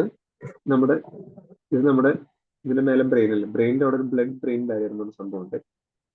ഈ ബ്രെയിനിലേക്ക് ഡ്രഗ്സ് ക്രോസ് ചെയ്യുന്നതിന് തടയുന്ന ഒരു സംഭവമാണ് ബ്ലഡ് ബ്രെയിൻ ബാരിയർ. പക്ഷെ ഫസ്റ്റ് ജനറേഷൻ അത്രയും കഴിവില്ല, അതുകൊണ്ട് അത് മുകളിലേക്ക് ബ്രെയിനിലേക്ക് ക്രോസ് ചെയ്യും. അത് ബ്രെയിനിലേക്ക് ക്രോസ് ചെയ്യുന്നത് പൊട്ടയാണ് ഡ്രഗ്സ് അല്ലേ? ബ്രെയിനിലേക്ക് ക്രോസ് ചെയ്ത് കഴിഞ്ഞ് കഴിഞ്ഞാൽ ബ്രെയിനിൽ നമുക്ക് ഉറക്കം വരും, നമുക്ക് സെഡേഷൻ ഉണ്ടാവും. ഫസ്റ്റ് ജനറേഷൻ ഡ്രഗ്സ് ഭയങ്കര സെഡേറ്റീവ് ആണ്. പിന്നെ അതിനൊരു അഡീഷണൽ ആന്റി കോളിനർജിക് ആക്ഷൻ, അത് അവിടെ ഇരിക്കട്ടെ. ആന്റി അലർജിക് ഡ്രഗ്സ് ആണല്ലോ, എന്തായാലും ആന്റി അലർജിക് പ്രോപ്പർട്ടി ഉണ്ട്. മനസ്സിലായോ? നമ്മൾ സെക്കൻഡ് ജനറേഷൻ എടുക്കുകയാണെങ്കിൽ, സെക്കൻഡ് ജനറേഷനിൽ നമ്മുടെ ബ്രെയിൻ ആണെങ്കിൽ ഈ ബ്രെയിനിലേക്ക് ക്രോസ് ചെയ്യോ ഈ ഡ്രഗ്? സെക്കൻഡ് ജനറേഷൻ ഡ്രഗ്സ് നമ്മൾ കൊടുക്കുകയാണെങ്കിൽ ബ്രെയിനിലേക്ക് ക്രോസ് ചെയ്യോ? ഇല്ല. അപ്പൊ സെഡേഷൻ ഉണ്ടാവോ? ഇല്ല. ആന്റി കോളിനർജിക് ആക്ഷൻ ഉണ്ടോ? ഇല്ല. പക്ഷെ ആന്റി അലർജിക് പ്രോപ്പർട്ടി ഉണ്ടോ? ഉണ്ട്. അപ്പൊ ഫസ്റ്റ് ജനറേഷൻ സെക്കൻഡ് ജനറേഷൻ നമ്മളെ വ്യത്യാസം മെയിൻ ആയിട്ട്, ഫസ്റ്റ് ജനറേഷൻ കഴിച്ചാൽ നമുക്ക് ഉറക്കം വരും, ഭയങ്കര സെഡേഷൻ ആവും, ആൾക്കാർക്ക് പണിയെടുക്കാൻ പറ്റില്ല. നമ്മൾ ഡ്രൈവേഴ്സിനോ പൈലറ്റ്സിനോ ഹെവി മെഷീൻ ഉപയോഗിക്കുന്ന ആൾക്കാർക്കോ ഫസ്റ്റ് ജനറേഷൻ കൊടുക്കാൻ പാടില്ല, സെക്കൻഡ് ജനറേഷൻ കൊടുക്കാം. ക്ലിയർ ആണോ? ഫസ്റ്റ് ജനറേഷന് കുറച്ചും കൂടി സൈഡ് എഫക്ട് ഉണ്ട്, ആന്റി കോളിനർജിക് എഫക്ട് ഉണ്ട്. Anticholinergic effects dry mouth ഉണ്ടാവാം, കോൺസ്റ്റിപ്പേഷൻ ഉണ്ടാവും, യൂറിനറി റിട്ടൻഷൻ ഉണ്ടാവാം. ഓക്കെ, പക്ഷെ ഇത് ബ്ലഡ് ബ്രെയിനിൽ കയറിയിട്ട് ബ്രെയിനിലേക്ക് കയറും. പക്ഷെ ബ്രെയിനിലേക്ക് കയറുന്നതുകൊണ്ട് എന്തുണ്ടാവും? വെർട്ടൈഗോനെ തടയും.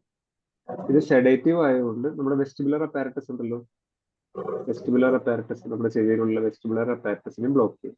It is also A vestibular sedative. Vestibular sedative എന്ന് പറഞ്ഞു കഴിഞ്ഞാൽ നമ്മൾ ട്രാവൽ ഒക്കെ ചെയ്യുമ്പോൾ, നമ്മൾ യാത്രയൊക്കെ ചെയ്യുമ്പോൾ, നമ്മളൊരു കാറിൽ അല്ലെങ്കിൽ ബസ്സിൽ യാത്ര ചെയ്യുന്ന സമയത്ത് നമ്മുടെ ഈ വെസ്റ്റിബുലർ സിസ്റ്റത്തിന്റെ ഉള്ളിൽ നമുക്ക് കുറച്ച് പ്രശ്നങ്ങൾ വരും. അപ്പോഴാണ് ആൾക്കാർക്ക് മോഷൻ സിക്നസ് ഉണ്ടാവുന്നത്. മോഷൻ സിക്നസ് എന്ന് പറയുമ്പോൾ വണ്ടിയിലൊക്കെ ട്രാവൽ ചെയ്യുമ്പോൾ നമുക്ക് ഛർദ്ദിക്കാൻ വരുന്ന സംഭവമാണ് മോഷൻ സിക്നസ്. അപ്പൊ ഈ മോഷൻ സിക്നസ് ഉള്ള പേഷ്യൻസിന് നമ്മൾ ഫസ്റ്റ് ജനറേഷൻ ഡ്രഗ്സ് കൊടുക്കുവാണെങ്കിൽ ഈ മോഷൻ സിക്നസിന് റിലീവ് കിട്ടും. ഫസ്റ്റ് ജനറേഷന് സെഡേഷൻ ഉണ്ട്, പക്ഷെ സെഡേഷൻ ഉണ്ടെങ്കിലും നമ്മൾ മോഷൻ സിക്നസിന് കൊടുക്കാൻ പറ്റും. അതാണ് ഈ ഫസ്റ്റ് ജനറേഷനിൽ കൊടുക്കുന്നത്. സെക്കൻഡ് ജനറേഷൻ നമുക്ക് മോഷൻ സിക്നസിന് കൊടുക്കാൻ പറ്റുമോ?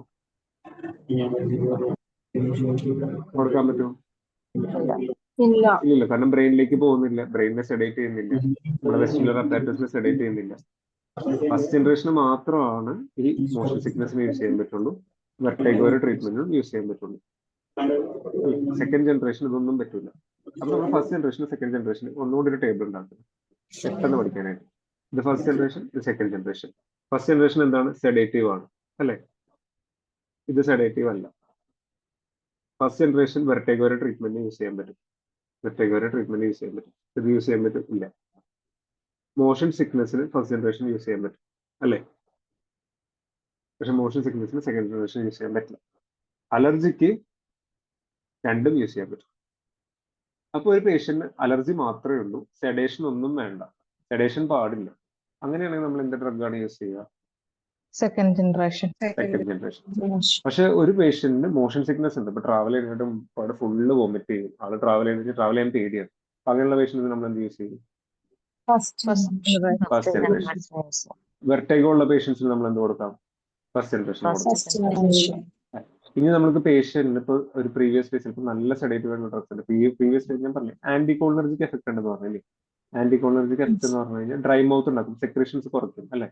അപ്പൊ നമുക്ക് അനസ്തീഷ്യ കൊടുക്കേണ്ട പേഷ്യന്റിന് പ്രീ അനസ്തെറ്റിക് മെഡിക്കേഷൻ ആയിട്ട് പേഷ്യന്റ് കുറച്ച് സെഡേഷനും വേണം, പേഷ്യന്റ് സെക്രീഷനും കുറയ്ക്കണം, അല്ലെ? അനസ്തേഷ്യക്ക് മുന്നേ സെക്രീഷൻ കുറയ്ക്കണ്ടേ? അല്ലെങ്കിൽ പേഷ്യന്റ് ഫുള്ള് ലങ്സിന്റെ ഉള്ളിലേക്ക് ഫ്ലൂയിഡ് പോകുമല്ലോ. അപ്പൊ അങ്ങനത്തെ കേസിലൊക്കെ നമുക്ക് ഫസ്റ്റ് ജനറേഷൻ ആന്റിഹിസ്റ്റമിക്സ് കൊടുക്കാം. അപ്പൊ യൂസിനെ വെച്ച് നോക്കുമ്പോൾ ഏറ്റവും കൂടുതൽ യൂസ് വരുന്നത് ഫസ്റ്റ് ജനറേഷൻ ആണ്. പക്ഷെ ഏറ്റവും കൂടുതൽ സൈഡ് എഫക്ട് വരുന്നത് ഫസ്റ്റ് ജനറേഷൻ ആണ്. സെക്കൻഡ് ജനറേഷൻ വളരെ സൈഡ് എഫക്ട് കുറവാണ്, പക്ഷെ ഒറ്റ യൂസ് മാത്രമേ ഉള്ളൂ, അലർജിക്ക് മാത്രമേ യൂസ് ചെയ്യാൻ പറ്റൂ. ക്ലിയർ ആണോ? അതെ. ഇനി ഇതിൽ ഡ്രഗ്സിന്റെ പേരുകളൊന്ന് പഠിച്ചു കഴിഞ്ഞാൽ നമ്മൾ എല്ലാവരും കേട്ടിട്ടുള്ള ഡ്രഗ്സ് ആണ് നമ്മൾ പറയാൻ പോകുന്നത്. കുറച്ച് വെള്ളം കുടിച്ചോട്ടെ.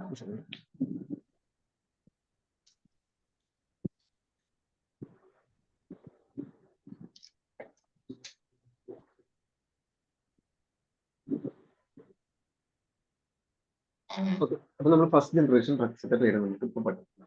അതെല്ലാവരും കേട്ടിട്ടുള്ള ഡ്രഗ്സ് ആണ് ഫസ്റ്റ് ജനറേഷൻ ആണ് പറയുന്നത്. നമ്മളിപ്പോ പ്രോമെത്താസിൻ കേട്ടിട്ടുണ്ടോ? പ്രോമെത്താസിൻ,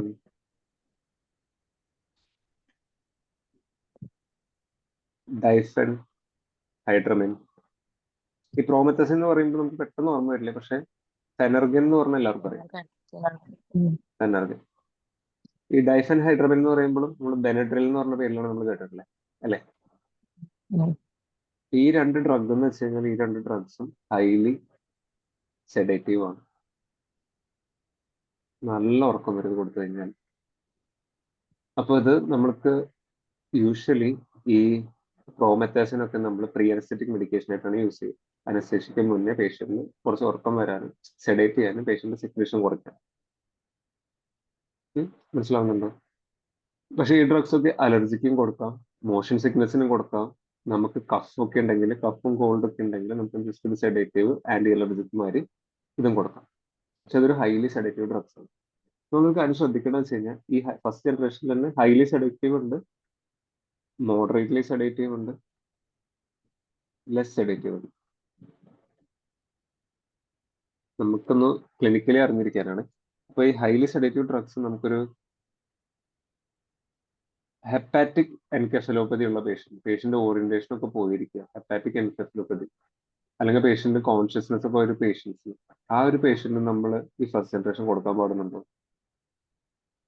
ഇല്ല. ഇല്ല. കാരണം പേഷ്യന്റ് GCS ഡൗൺ ആവും, പേഷ്യന്റ് വീണ്ടും ഡ്രൗസി ആവും.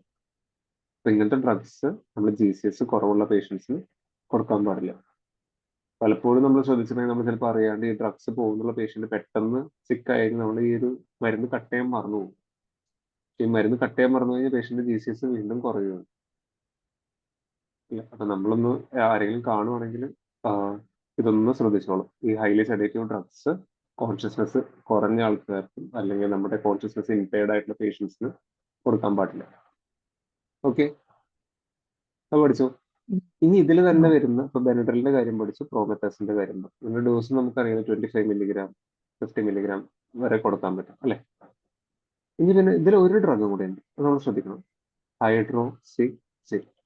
ഈ ഹൈഡ്രോക്സിസിന്റെ പ്രത്യേകത വെച്ച് കഴിഞ്ഞാൽ ഇത് ബെസ്റ്റ് ആന്റി പ്രൂററ്റിക്. ആന്റി പ്രൂററ്റിക് എന്ന് പറഞ്ഞാൽ ചൊറിച്ചിൽ ഏറ്റവും കുറയ്ക്കാൻ പറ്റിയ ഡ്രഗാണ് ഈ ഹൈഡ്രോക്സിസിൻ. നമ്മളുണ്ടെങ്കിൽ അറ്ററാക്സ്, നിങ്ങൾ കേട്ടിട്ടുണ്ടോ? അറ്ററാക്സ് സിറപ്പൊക്കെ അല്ലെ. എട്രാക്സിന്റെ ഉള്ളിൽ എന്താണ് ഹൈഡ്രോക്സിസിൻ. ഇത് കുറച്ച് സെഡേറ്റീവ് ആയിട്ടുള്ള ഡ്രഗ് ആണ്, പക്ഷെ എന്നാലും നല്ലതായിട്ട് ചൊറിച്ചിലും അങ്ങനത്തെ സംഭവങ്ങളൊക്കെ ഉണ്ടെങ്കിൽ നന്നായി എഫക്റ്റീവ് ആയിട്ടുള്ള സംഭവമാണ് ഹൈഡ്രോക്സിസിൻ. കേട്ടോ. ഇനി ഇതിൽ തന്നെ നമ്മൾ ഈ ഹൈലി സെഡേറ്റീവിൽ തന്നെ ഒരു ഡ്രഗ് കൂടി പഠിക്കാനുണ്ട്. അതിന്റെ പേരാണ് ഡോക്സൈലമിൻ. ഇത് നമ്മൾ എവിടെയും കേട്ടില്ല, ഇപ്പൊ ഗൈനക്കോളജി ഒബ്സ്റ്ററ്റിക്സിലൊക്കെ ഉള്ള ആൾക്കാർ കേട്ടിട്ടുണ്ടോ? കാരണം നമുക്ക് മോർണിംഗ് സിക്നസ് എന്ന് പറഞ്ഞ സംഭവമുണ്ട് അല്ലെ. മോർണിംഗ് സിക്നസ് എന്ന് പറഞ്ഞാൽ പ്രഗ്നന്റ് ഫീമെയിൽസിന് മോർണിംഗിൽ വോമിറ്റ് ചെയ്യാൻ വരും, ഫുള്ളായിട്ട് വോമിറ്റ് ചെയ്യും. ഈ മോർണിംഗ് സിക്നസ് നമ്മൾ കൊടുക്കുന്ന സംഭവമാണ് വൈറ്റമിൻ B6 ആണ് കൊടുക്കുക, പിരിഡോക്സിൻ പ്ലസ് ഡോക്സൈലമിൻ. ഇതിന്റെ കോമ്പിനേഷൻ ആണ് നമ്മൾ മോർണിംഗ് സിക്നസിന് കൊടുക്കുക. ഇത് നമ്മൾ മോർണിംഗ് സിക്നസിന് കൊടുക്കുന്ന കാരണം this is A class A drug.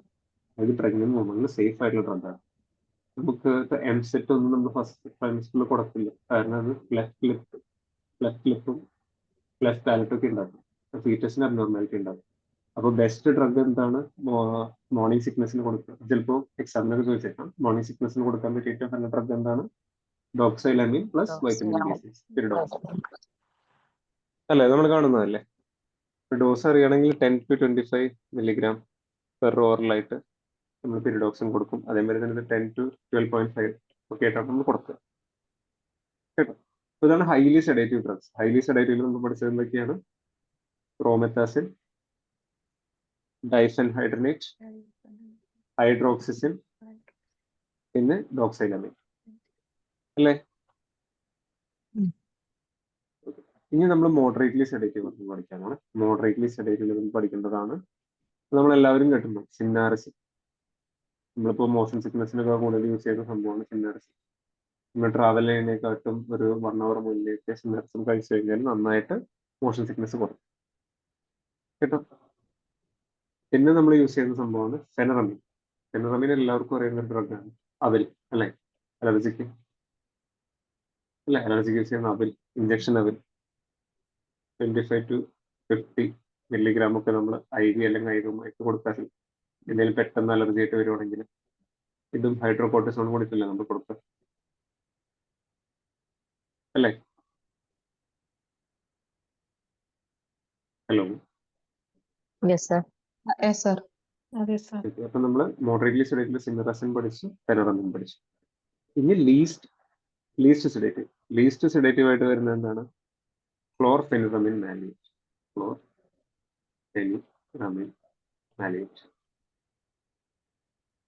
അപ്പൊ നമ്മളൊന്ന് ആലോചിക്കുക, ഈ ഫസ്റ്റ് ജനറേഷൻ ഡ്രഗ്സ് മോർണിംഗിൽ കൊടുത്തു കഴിഞ്ഞാൽ പേഷ്യന്റ് ഉറങ്ങിപ്പോകും അല്ലെ. പക്ഷെ ഫസ്റ്റ് ജനറേഷൻ ഡ്രഗ് മോർണിംഗിൽ കൊടുക്കാൻ പറ്റിയ ഒരു ഡ്രഗേ ഉള്ളൂ, ക്ലോർഫെനിറമിൻ മാലിയേറ്റ്. കാരണം ഇത് ലീസ്റ്റ് സെഡേറ്റീവ് ആണ്.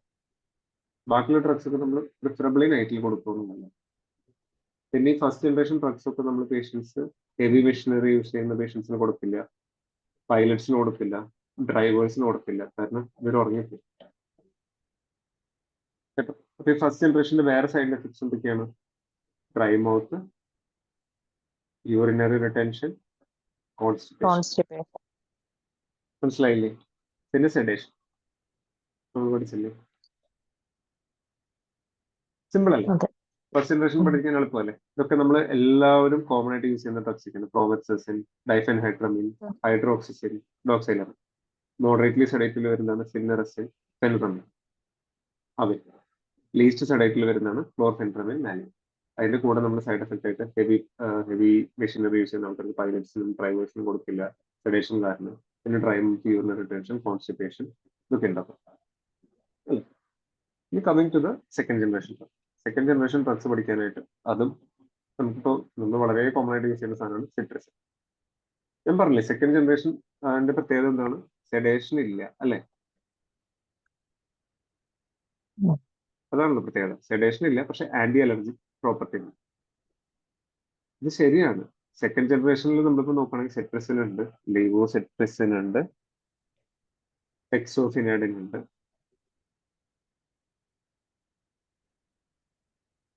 ബിലാസ്റ്റിൻ ഉണ്ട്. ഓക്കെ, ഇത്രയും ഡ്രഗ്സ് ഒക്കെയാണ് ഉള്ളത്. ഓക്കെ, പക്ഷെ നമ്മൾ സെഡേഷൻ ഇല്ലാതെ പറഞ്ഞു കാര്യം ശരിയാണ്, എക്സെപ്റ്റ് സിട്രസിൻ. സിട്രസിൻ കൊടുത്ത സെഡേഷൻ വരും. നമ്മളെല്ലാവരും എക്സ്പീരിയൻസ് ചെയ്തിട്ടുള്ള സാധനമാണ്. സിട്രസിൻ കഴിക്കുകയാണെങ്കിൽ സെഡേഷൻ. അപ്പൊ സെക്കൻഡ് ജനറേഷനിൽ സെഡേഷൻ ഉണ്ടാകുന്ന ഒരേ ഒരു ഡ്രഗാണ് സിട്രസിൻ ആണ്. അപ്പൊ നമ്മൾ സിട്രസിനെ മോഡിഫൈ ചെയ്തിട്ടാണ് ലീവോ സിട്രസിൻ ഉണ്ടാക്കിയത്. അതിന് സെഡേഷൻ വളരെ വളരെ കുറവാണ്.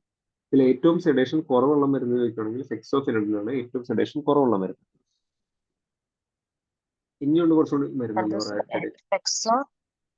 ഫെക്സോഫെനഡിൻ.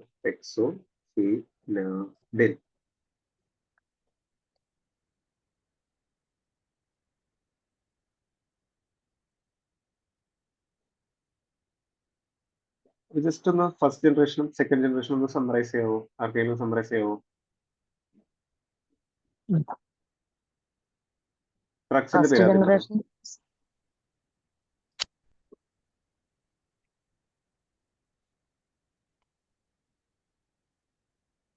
ഫസ്റ്റ് ജനറേഷനിൽ ഹൈലി സെഡേറ്റീവ് എന്താണ്?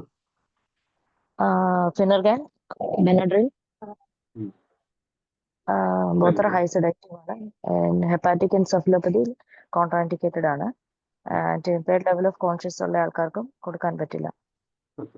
പിന്നെയുണ്ട് ഫെനർഗൻ, ബെനഡ്രിൽ, ഹൈഡ്രോക്സിസിൻ, ഡോക്സിലാമിൻ. ഈ ഹൈഡ്രോക്സിസിന്റെ യൂസ് എന്താണ്? ആന്റി പ്രൂറൈറ്റിക് ആണ്. ബെസ്റ്റ് ആന്റിപ്യൂറിറ്റിക്. അട്രാക്സ് എന്ന് പറഞ്ഞ പേരിലാണ് നമ്മൾ കൂടുതൽ കണ്ടുവരുന്നത്. ഡോക്സൈലാമിന്റെ യൂസ് എന്താണ്? Main use morning sickness. Doxylamine class drugs for morning sickness. Okay, ഇനി മൈൽഡ്ലി മോഡറേറ്റ്ലി സെഡേറ്റീവ് എന്തൊക്കെയാണ്? സിന്നറിസിൻ, എഫിറാമിൻ, അവിൽ. സോറി, ഹൈഡ്രോകോർട്ടിസോണിന്റെ ഒരു കാര്യം പറഞ്ഞത് സർ. അതായത് ഹൈഡ്രോകോർട്ടിസോൺ നമ്മളെപ്പോഴും ഫെനറമിന്റെ കൂടെ നമ്മളിപ്പോ ഒരു പേഷ്യന്റ് വരുവാണെങ്കിൽ, അലർജിയുടെ പേഷ്യന്റ് വരുമ്പോൾ നമ്മൾ കൊടുക്കുന്നത് ഇഞ്ചക്ഷൻ അവൽ 25 mg പ്ലസ് ഇഞ്ചക്ഷൻ ഹൈഡ്രോകോട്ട് അല്ലേ കൊടുക്കുന്നത് അല്ലെ? നമ്മളിപ്പോ അലർജി ആയിട്ട് വരുമ്പോൾ ഇതാണ് സ്റ്റാറ്റ് ഡോസ് ആയിട്ട് കൊടുക്കാറില്ല അല്ലെ? അത് ഞാൻ പറഞ്ഞതേ ഉള്ളൂ. അലർജിക്ക് നന്നായി ഏറ്റവും കൂടുതൽ യൂസ് നമ്മളിപ്പോ ക്ലിനിക്കലി യൂസ് ചെയ്യുന്നത് അതിലാണ് കേട്ടോ. ഇനി ലീസ്റ്റ് സെഡേറ്റീവ് എന്താണ്? ക്ലോർഫെനറമിൻ. ക്ലോർഫെനറാണ്. ഇനി നമ്മൾ സെക്കൻഡ് ജനറേഷന്റെ കുറച്ച് എക്സാമ്പിൾസ് പറയും. സെട്രസിൻ,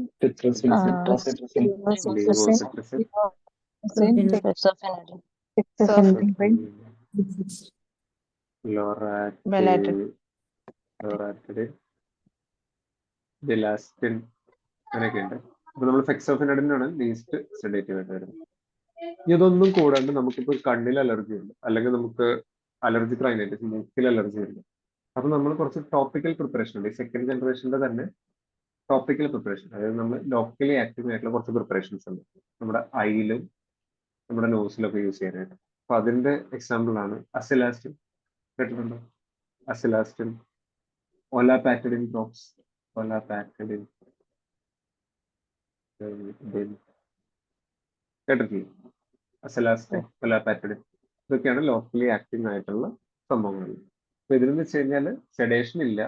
സെഡേഷൻ ഉള്ള സെക്കൻഡ് ജനറേഷൻ സിട്രസിൻ മാത്രമാണ്. ബാക്കി എല്ലാത്തിനും വളരെ സെഡേഷൻ കുറവാണ്. ബാക്കി സൈഡ് എഫക്ട്സ് നമുക്ക് ഈ ഫസ്റ്റ് ജനറേഷൻ്റെ അത്ര സൈഡ് എഫക്ട്സ് ഒന്നും ഇല്ല. പക്ഷെ സെക്കൻഡ് ജനറേഷൻ ആകെ ഒരു യൂസ് ചെയ്യുള്ളൂ, അലർജി മാത്രം. വെർട്ടിഗോയ്ക്ക് കൊടുക്കാൻ പറ്റില്ല. ഫസ്റ്റ് ജനറേഷൻ ആണ് വെർട്ടിഗോയ്ക്ക് കൊടുക്കേണ്ടത്. കേട്ടോ? ക്ലിയർ ആണോ? അപ്പോൾ പക്ഷെ ഞാനൊരു കാര്യം ചോദിക്കും, ഒരു പേഷ്യന്റിന് ഭയങ്കര സിവിയർ അലർജി, ഞാൻ പറഞ്ഞു മൈൽഡ് ടു മോഡറേറ്റ് അലർജിക്ക് മാത്രമേ ഡ്രഗ് കൊടുക്കും. ഭയങ്കര സിവിയർ അലർജി ആയിട്ടൊരു പേഷ്യന്റ് വന്നിട്ടുണ്ടെങ്കിൽ, അതായത് ബ്രെത്ത്ലെസ്നെസ്, ശ്വാസം കിട്ടുന്നില്ല, ഫുള്ള് സ്കിൻ റാഷ്, ബ്രെത്ത്ലെസ്നെസ് ഒക്കെ ഉണ്ടെങ്കിൽ നമ്മൾ എന്താ കൊടുക്കട്ടെ? Drug of choices injection Atenolol. 0.5 ml IM 1:1000 dilution കൊടുക്കും അല്ലെ? ഇതാണ് അലർജിയുടെ ഡ്രഗ് ഓഫ് ചോയ്സ്. പക്ഷെ നമ്മളൊരു പേഷ്യന്റ്, ഇപ്പൊ ഒരു OP പേഷ്യന്റ്, ഇപ്പൊ ചൊറിച്ചിലുണ്ട്, അല്ലെങ്കിൽ കോമൺ കോൾഡ്, അല്ലെങ്കിൽ നമുക്ക് അലർജിക് റൈനൈറ്റിസ്, സീസണലായിട്ട് അലർജിക് റൈനൈറ്റിസ്, പിന്നെ അല്ലെങ്കിൽ മോർണിംഗ് സിക്നസ്, അല്ലെങ്കിൽ മോഷൻ സിക്നസ്. മോഷൻ സിക്നസിനൊക്കെ കൊടുക്കുന്ന ഡ്രഗ്സ് ആണ് ഫസ്റ്റ് ജനറേഷൻ സംഭവങ്ങൾ. വെർട്ടൈഗോ ട്രീറ്റ്മെന്റ്, അതും ഫസ്റ്റ് ജനറേഷൻ ഡ്രഗ്സ് ആണ് കൊടുക്കുന്നത്. മനസ്സിലായോ? ക്ലിയർ ആണോ? Yes, sir. ആർക്കെങ്കിലും എന്തെങ്കിലും ഡൗട്ട് ഉണ്ടോ?